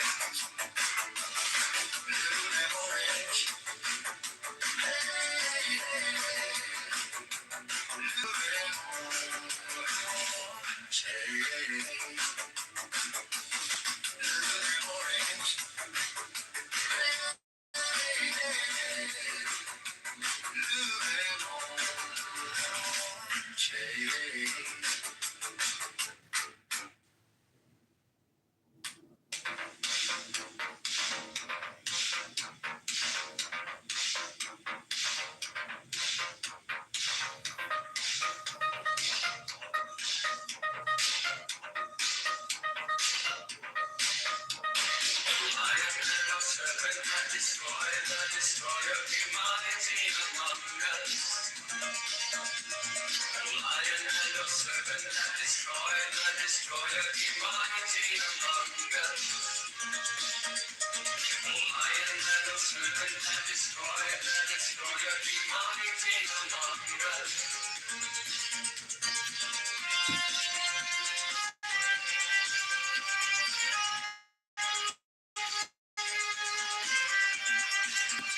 The priest joins hands upon the breast of the priestess and takes back his lance.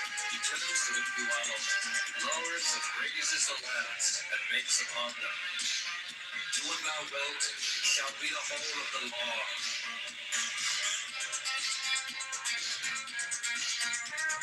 Love is the law. Love on your will. He lowers the lance and turns to east the priestess, takes the lance in her right hand, and her left hand she offers the paten. The place kneels.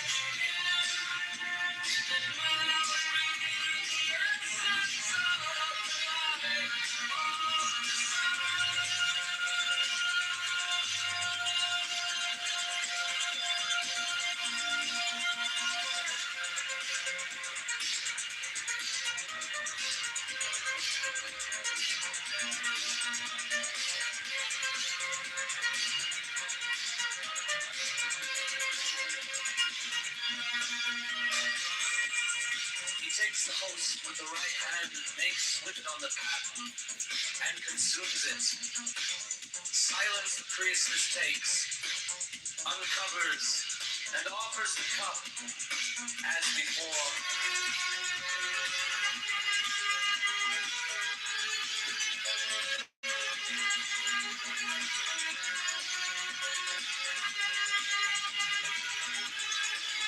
By selling T-Mobile?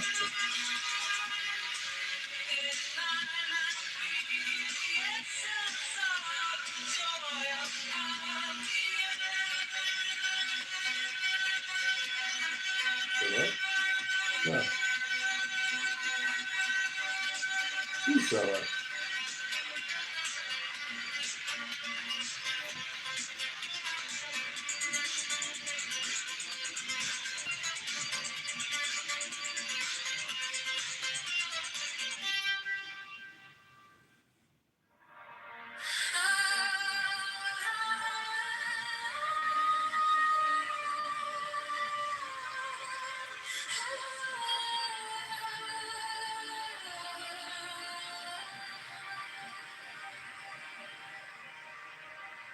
Thou who art I, beyond all I am, who has no nature and no name, who art all but thou art gone, thou center and Listen to this, my friend. They think they have confirmed that Mossad killed Kennedy. It's all around me. And you want me to give up nuclear testing. Listen to this. And Kennedy, have them go the way the book does. Just have almost every topic have at least one. And, you know, there's a very surprising series of letters between Kennedy and David Ben-Gurion, not only the premier of Israel, but the founder of Israel, in which they're very angry letters, in which Kennedy is saying to Ben Gurion, I'm killing myself trying to get a nuclear test ban treaty. I've even got de Gaulle on board, and that's impossible. And you keep testing in Dimona. You've got to stop. And Ben Gurion, thank you, in so many words says, it's easy for you to say sitting in Hyannisport. I'm sitting with the Arabs all around me, and you want me to give up nuclear testing. And Kennedy threatened him. And he threatens him in such a way that Ben Gurion resigned. And I will tell you that I found articles, not in any crackpot publication, but in very sophisticated publications saying, forget Lyndon Johnson, forget the CIA, forget Fidel Castro. The Mossad killed Kennedy because they were so upset over what he did to Ben Gurion. So, we got a few little bombshells we throw in there, not proof that have them go the way the book does. Just have almost every topic have at least one. And, there's a...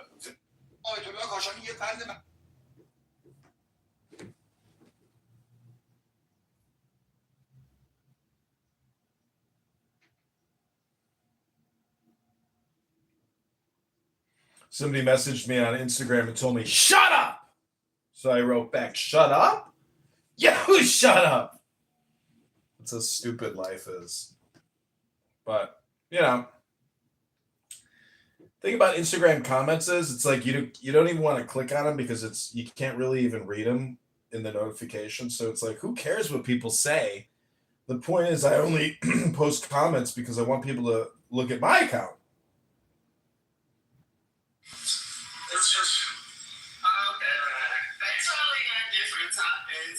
I'm also live streaming Politically Correct on 15 different phones downstairs in my recording studio. I'm going to file my taxes today and do some other little paperwork. They go to the gym. Went to the gym yesterday. Went to the gym the day before. And I've definitely developed a belly, a stomach, a winter stomach. I'm trying to burn through it. I'm trying to focus on the sit-ups. Focusing on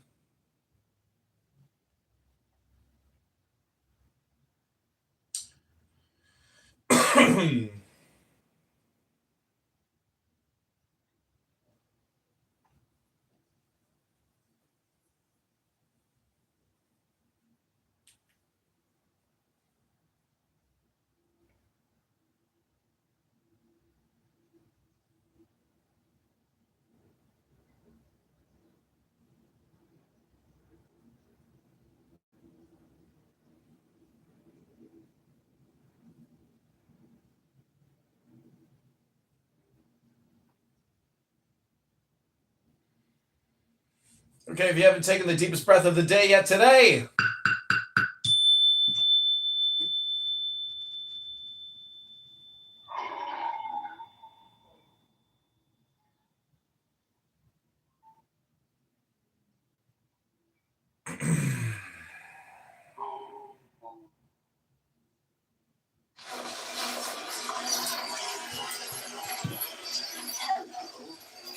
I see you.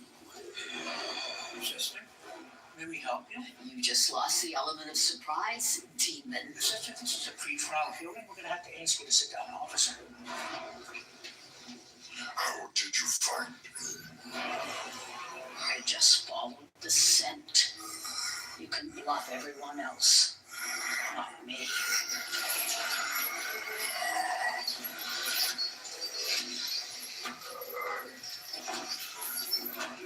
I want you here. I have a free hook for you. Oh, terrified. Terrified. Oh.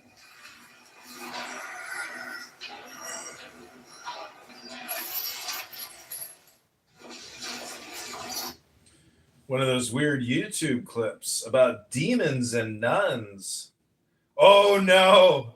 I've got the stalker back on YouTube. She keeps telling me punishment for my lies. And it's in the mail.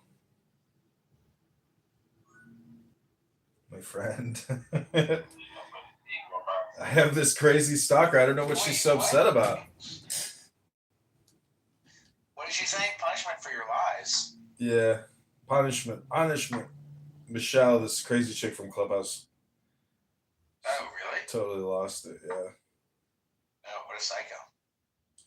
Let's see if I can block her. No, I've reported her. But she's deranged.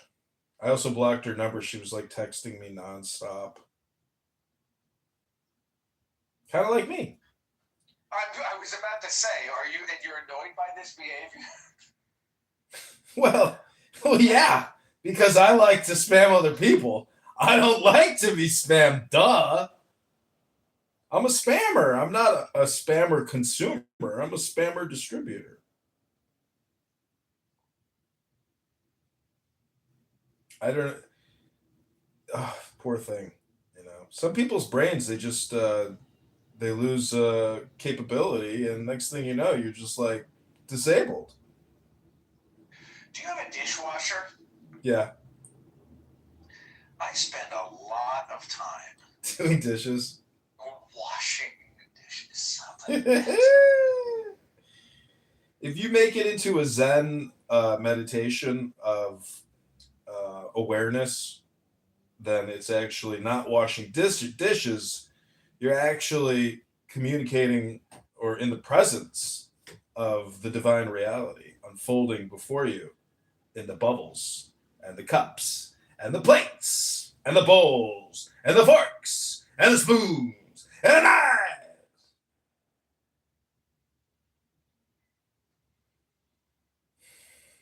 If you knew how lazy I was, my friend, you would be amazed.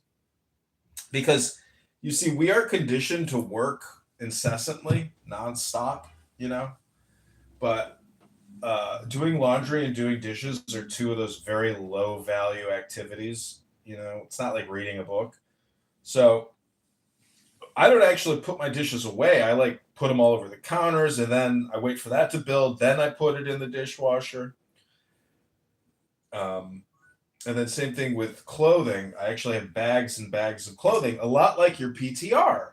And then after I finally run out of underpants and socks and other clothes that I can wear, I have finally forced to do the laundry. But do you know how many months it takes me to run out? It takes me like 3 to 4 months. I only do laundry 3 times a year, my friend. Because I do it all at once. I do like my whole wardrobe at one time. That's insane.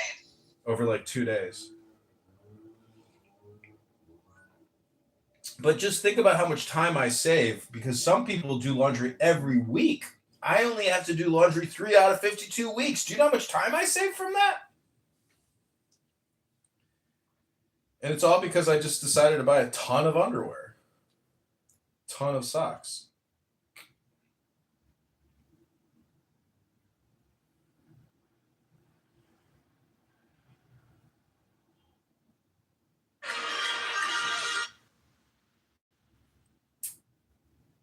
That's actually pretty smart. How many pairs of underwear would you say that you have? I don't know, like 60? Wow. Where are they all? In a drawer. In a drawer, yeah. You can fill 60 pairs of underpants in a drawer, you know? And it's a good investment just because of the time. Just think about it. If you totaled up all the time and then you were to, do a calculation and get a dollar value, you'd be like, holy shit, bro. I'm not even getting paid to do all this fucking laundry. I spent all this time doing all this fucking laundry.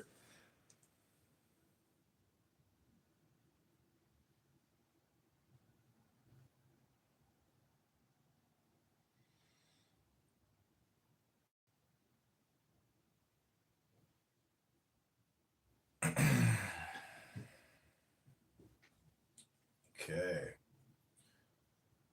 We are going to create more videos on YouTube of me reading books. Because all communication is hypnosis. And when people watch my beautiful bald head, I want them to hear something intelligent. I don't want them to hear me making fun of people on Clubhouse and abusing and roasting them and harassing them with how stupid they are for talking all the time, because they don't even know that silence is the secret.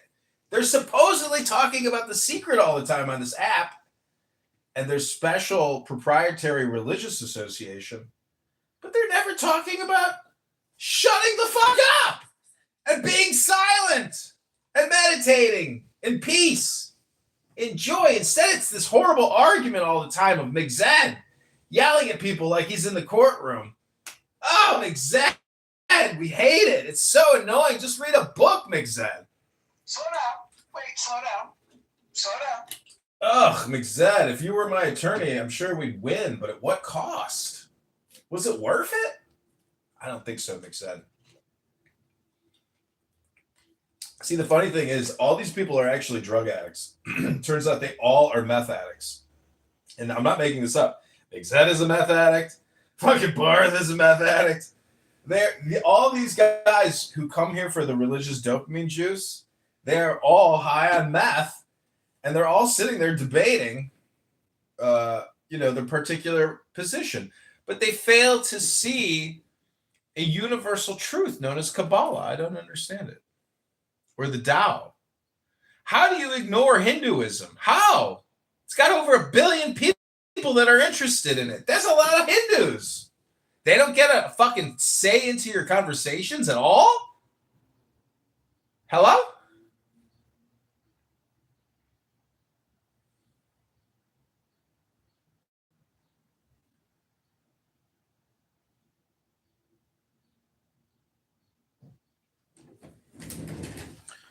Okay, this is for you, my friend. Pick a number, 1 through 64, my friend.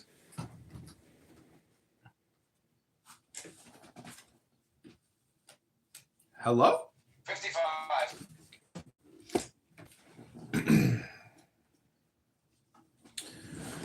Okay, my friend, this will help with your love life. This is number 55. Fullness. The card says that this is a moment of fullness. The ardent flame of the vital force explodes with a crash and a thunder, canceling itself and canceling any inhibition of the conscience. Any sense of apathy vanishes. You are before a vital experience. Maybe you perceive it as death.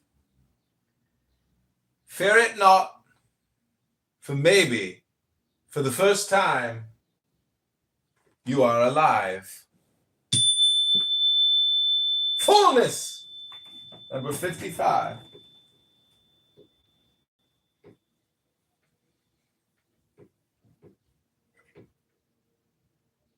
That's the I Ching of love, the love oracle, the Chinese love oracle. People really like this little book I have. Very tiny little book. It's literally 2 pieces of paper, but it's very tiny print. I sent it to my father. He said, I can't read that.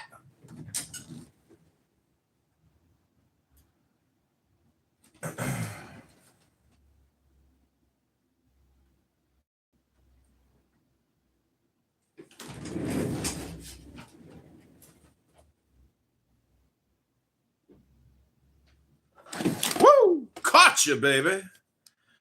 I caught you.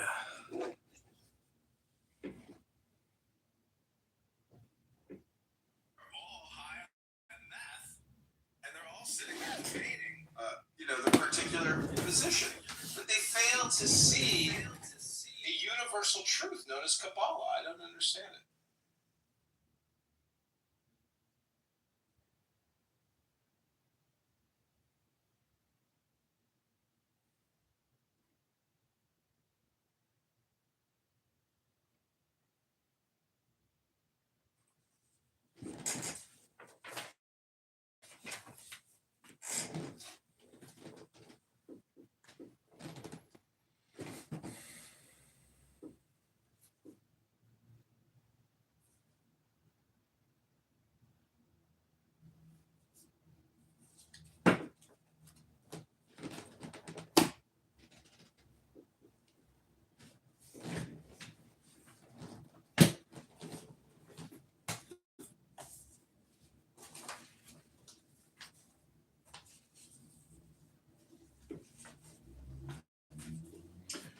Okay, this is called the Isaac or Isiac tablet. It's holy and occult significance. W. Wynne Westcott from 1887.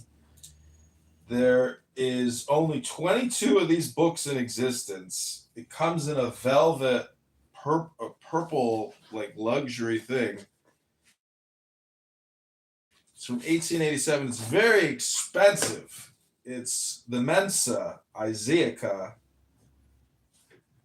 It's incredible. You probably have never heard of this, but it's called The Photograph of Westcott's of the Isis Tablet. Are you aware of what the Isis Tablet is?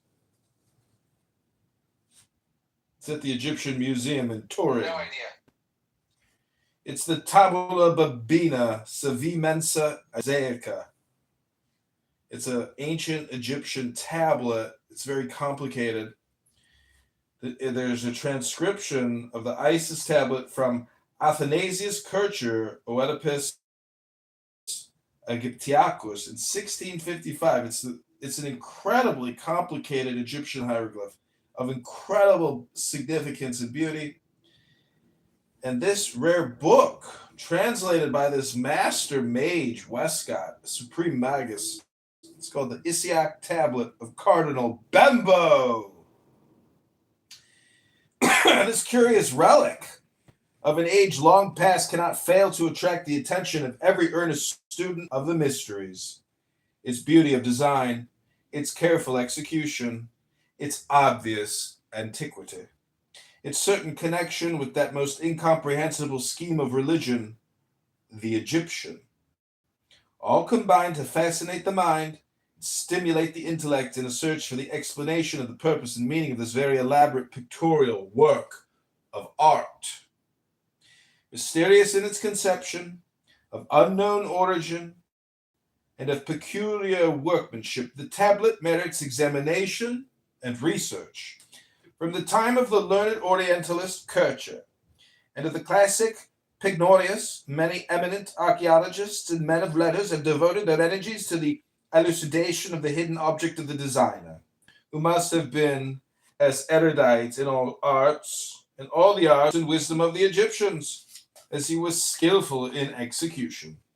The well-known names of Mount Fahon, Schackford, Warburton, Kaesler, Kalis, the Abbé Bagnier, the Abbé Pluchet, Jablonski, Kenneth McKendy, Keneally, Wilkinson, Eliphas Levi, and Bonwick, all of whom have ventured some opinions,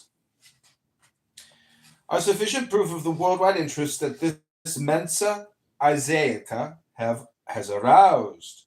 Many years have now passed away since the author made a labor of love of the drawing of the tablet from which the photogravure in this volume was taken, and his drawing being finished, his work seemed incomplete until he had supplied as its companion an explanatory treatise.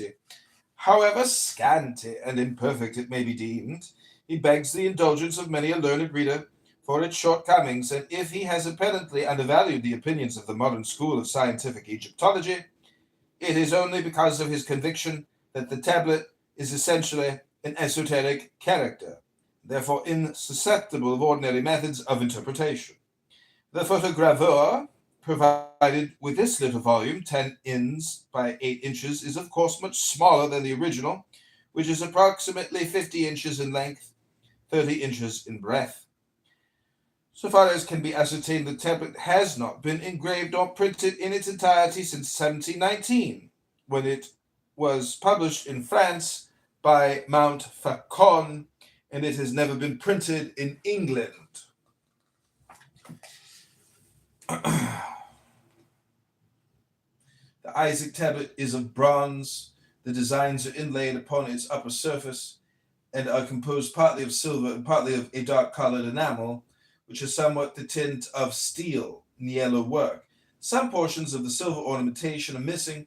Perhaps they've been removed by force for the intrinsic value during the turbulent Middle Ages, although it is possible they may have become loosened and lost by accidental violence. Around the whole, the tablet is a border of small designs, or limbus, as Kircher called it. At each corner is a many-petaled rose-like flower. These divide the limbus into 4 portions, 2 vertical, a right and left, and superior and inferior portions. Within this border, there are 3 principal horizontal divisions. The upper and lower regions are of equal depth.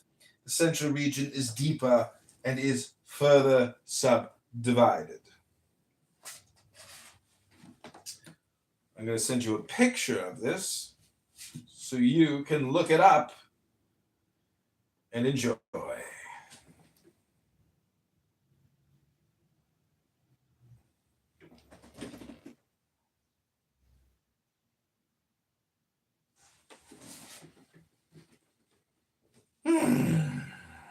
Zach De La Ruda.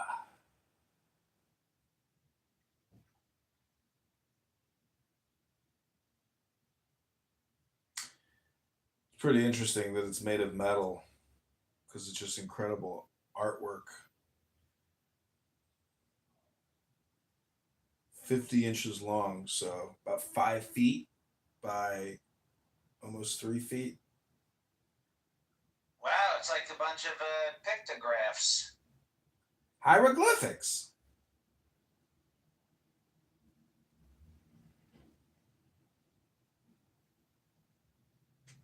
Clearly, it's genius. And whatever they were trying to communicate is unknown to us in 2026. But not anymore, because we bought the very, very rare, very expensive book. It's only 22 copies.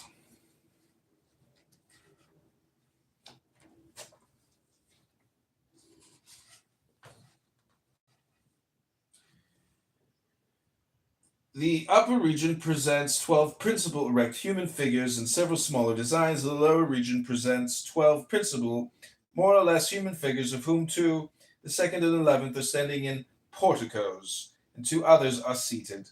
The 5th and the 8th, there are also interspersed among these several smaller figures, as a boy, a dog-headed human figure, a cat, a bird, and other curious mystic designs. The central region presents a middle grand scene, extending over 2/3 of the whole length, consisting of a throned female under the canopy. On each side of her is a triad. Each triad consists of a seated figure, a human attendant, and a winged human figure. There are also 2 birds in each lateral scene. At each extremity of this grand scene are placed designs somewhat similar to each other. Each consists of an upper compartment representing a bull, with 2 attendants, and a lower portion representing 2 female figures, one on each side of a nameless object, whose formation can be better grasped by sight than from description. Between the upper and lower regions runs a narrow line of hieroglyphics. This does not appear in the photogravure, which from its necessarily reduced size would have rendered them illegible. And within the limbus runs all round a narrow design of wavy lines, with occasional small flowers, vases, phalli, and masks or faces interspersed. The letters which appear on the photogravure do not belong to the tablet. They are the reference marks adopted by Kircher in his scheme of explanation. Most unfortunately, the equally excellent plate given by Pignorius has a different set of reference letters. The only omission from the photogravure is that of the series of very small designs in the plain border of the central canopy and its basement. These are all similar, consist each one of a square, a circle within it, and within the circle 4 diameters, dividing it into 8 spaces. It will not be necessary to describe each figure minutely, as the plate can be referred to, and comments on each figure will be found later on, especially in the detailed explanation of Kircher, and the shorter references to other authors. Many curious esoteric notes and suggestions of my own will be found scattered through this volume, and are especially assigned to the conclusion. The title, heading the photogravure, does not belong to the tablet. It is the superscription given by Kircher to his drawing of the tablet, and reads as follows: a true and genuine copy of the Isiach tablet, a more ancient brazen tablet, engraved with the second letters of the Egyptians, for the first time produced from the Museum of Torquatus Bembo in the year 1559. Hence it is called Bembini. Aeneas Vicus of Parma published it and dedicated it to the Ferdinand Caesar I. Athanasius Kircher, the Jesuit, devotes this as a monument more enduring than brass.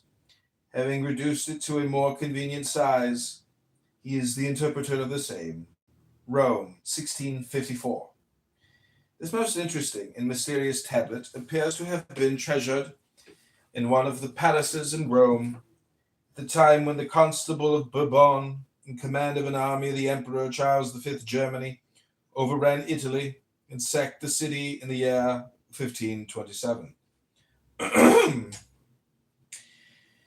It then fell into the hands of a blacksmith or iron worker who sold it for a large sum of money to Cardinal Bembo. After his death, it came into the possession of the Dukes of Mantua, in whose treasure house it figured as a relic of the past until 1630, when Mantua was plundered and burnt by an army under one of the generals of the Emperor Ferdinand II.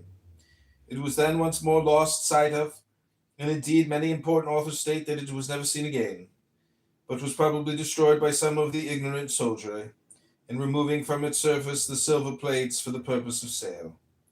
There is, however, at least one author who gives a correct account of the history of the tablet after the siege of Mantua in 1630.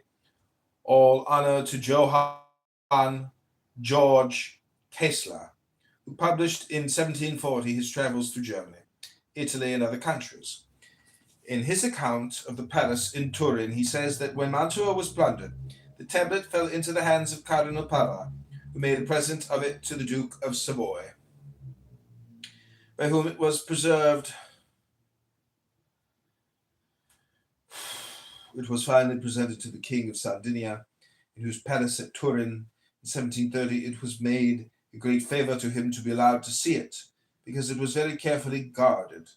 He describes it as a pretty large copper plate, with silver imagery inlaid amid a blue steel enamel. He states that Pignorius's large plate is the real size, and that Montfaucon has in his copy inverted it. This is an error, but Herwart de Hohenberg has done so. The Guide to Northern Italy by Murray states that the tablet is now exhibited in Turin at the Museum of Egyptian Antiquities. He gives as the dimensions 4 feet 2 inches by 2 feet 5.5 inches. He states, without giving authorities, that it was first discovered on Mount Aventine in Rome, at a spot where a temple to Isis once stood. Having been again lost at the sack of Rome, it was found in 1709 at Turin, carried away to Paris in 1797, and returned to Italy at the peace. He suggests that it was made in the time of the Roman Emperor Hadrian. Bedecker also, without quoting any authority, states that the tablet was first found in 1549 during the papacy of Paul III at the Villa Caffarelli at Rome. Aeneas de Vico, who published a splendid identical-sized drawing of the tablet in 1559 in Venice, gives the following as the title: Vetutissime tabulae Aneae hieroglyphics hoc est sacris Egyptiorum litteris celatae typos, quem ex Torquati Bembe Museo and MDLIX Aeneas Vicus Promensus editit, ac imp Caius Ferdinando dedicavit nunc denuo publicae utilitalis ergo e tenebris in lucem prodit. This volume has no history of the tablet nor any attempted description. Second edition appeared also at Venice in 1600, published by Jacques Franco. Caylus prints a copy of this one. John George Herwart de Hohenberg has also reproduced a drawing of the tablet in his work Thesaurus Hieroglyphicorum in 1610, and a diagram professing to explain it in his Admiranda Ethnicae Theologiae Mysteria, 1625. In this latter book, he suggests that the tablet is a sort of nautical map, and that all the figures are points of the compass.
particular position, but they fail to see a universal truth known as Kabbalah. I don't understand it. Or the Tao. How do you ignore Hinduism? How? It's got over 1 billion people that are interested in it. There's a lot of Hindus. They don't get a fucking say into your conversations at all? Hello?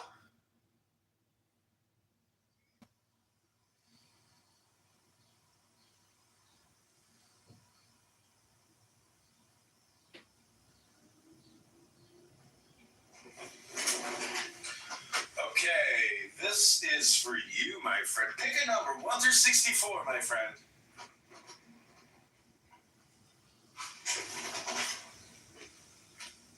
Hello? 55.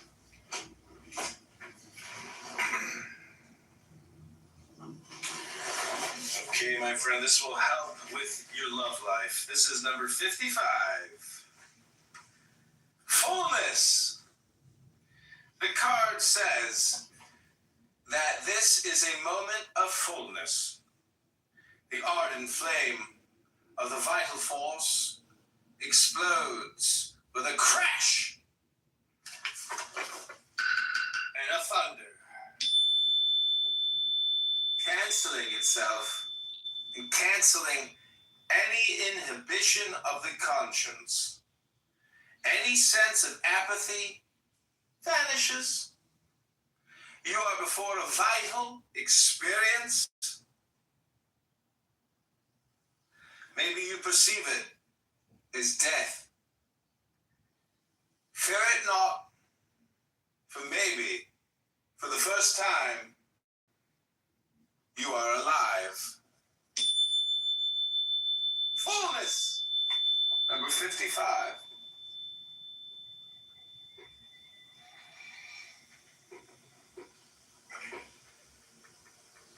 That's the I Ching of love, the love oracle, the Chinese love oracle. People really like this little book I have. Very tiny little book. It's literally 2 pieces of paper, but it's very tiny print.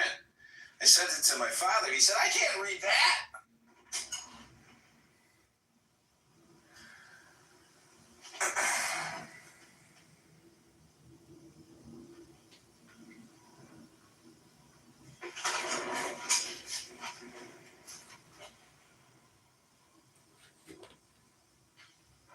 Woo! Caught you, baby. I caught you.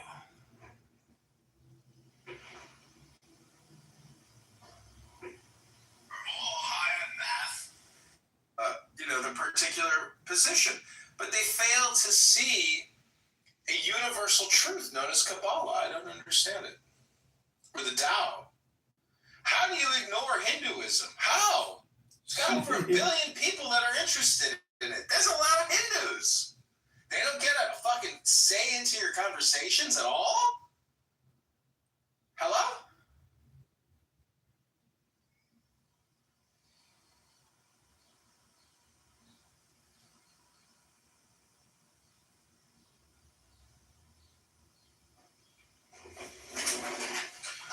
Okay, this is for you, my friend. Pick a number, 1 through 64, my friend.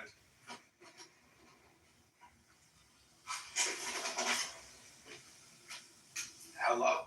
55.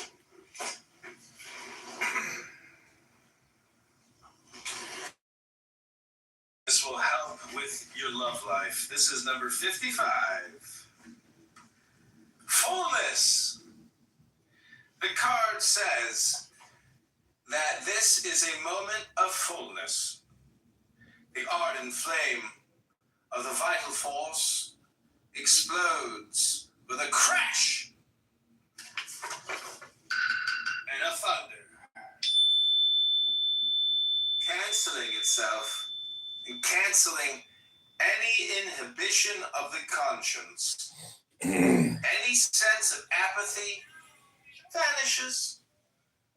You are before a vital experience. Maybe you perceive it as death. Fear it not, for maybe, for the first time, you are alive.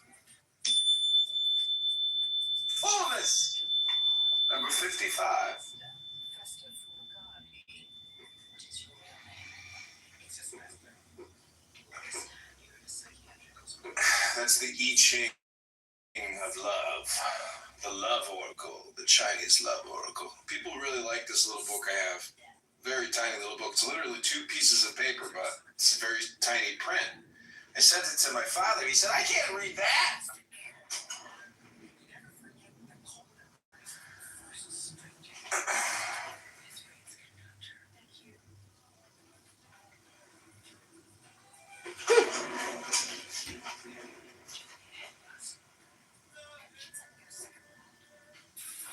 Woo!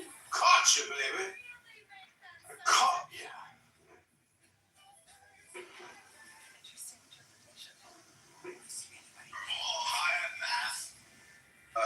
The particular position.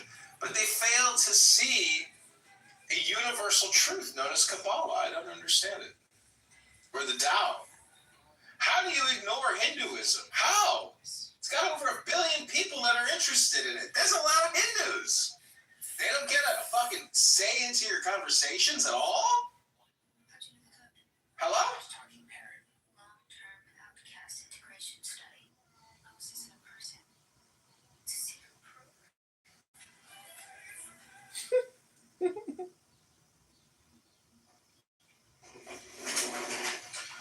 Okay, this is for you, my friend. Pick a number, 1 through 64, my friend.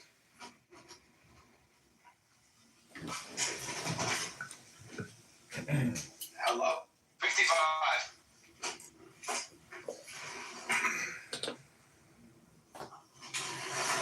Okay, my friend, this will help with your love life. This is number 55. Fullness. The card says that this is a moment of fullness. The ardent flame of the vital force explodes with a crash and a thunder,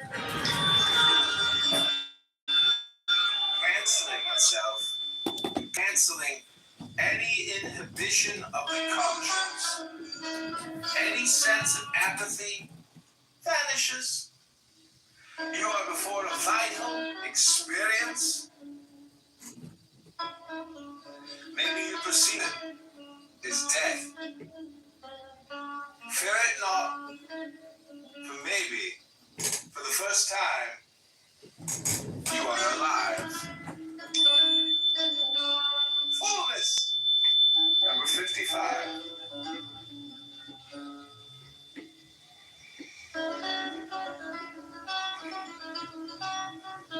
That's the I Ching of love.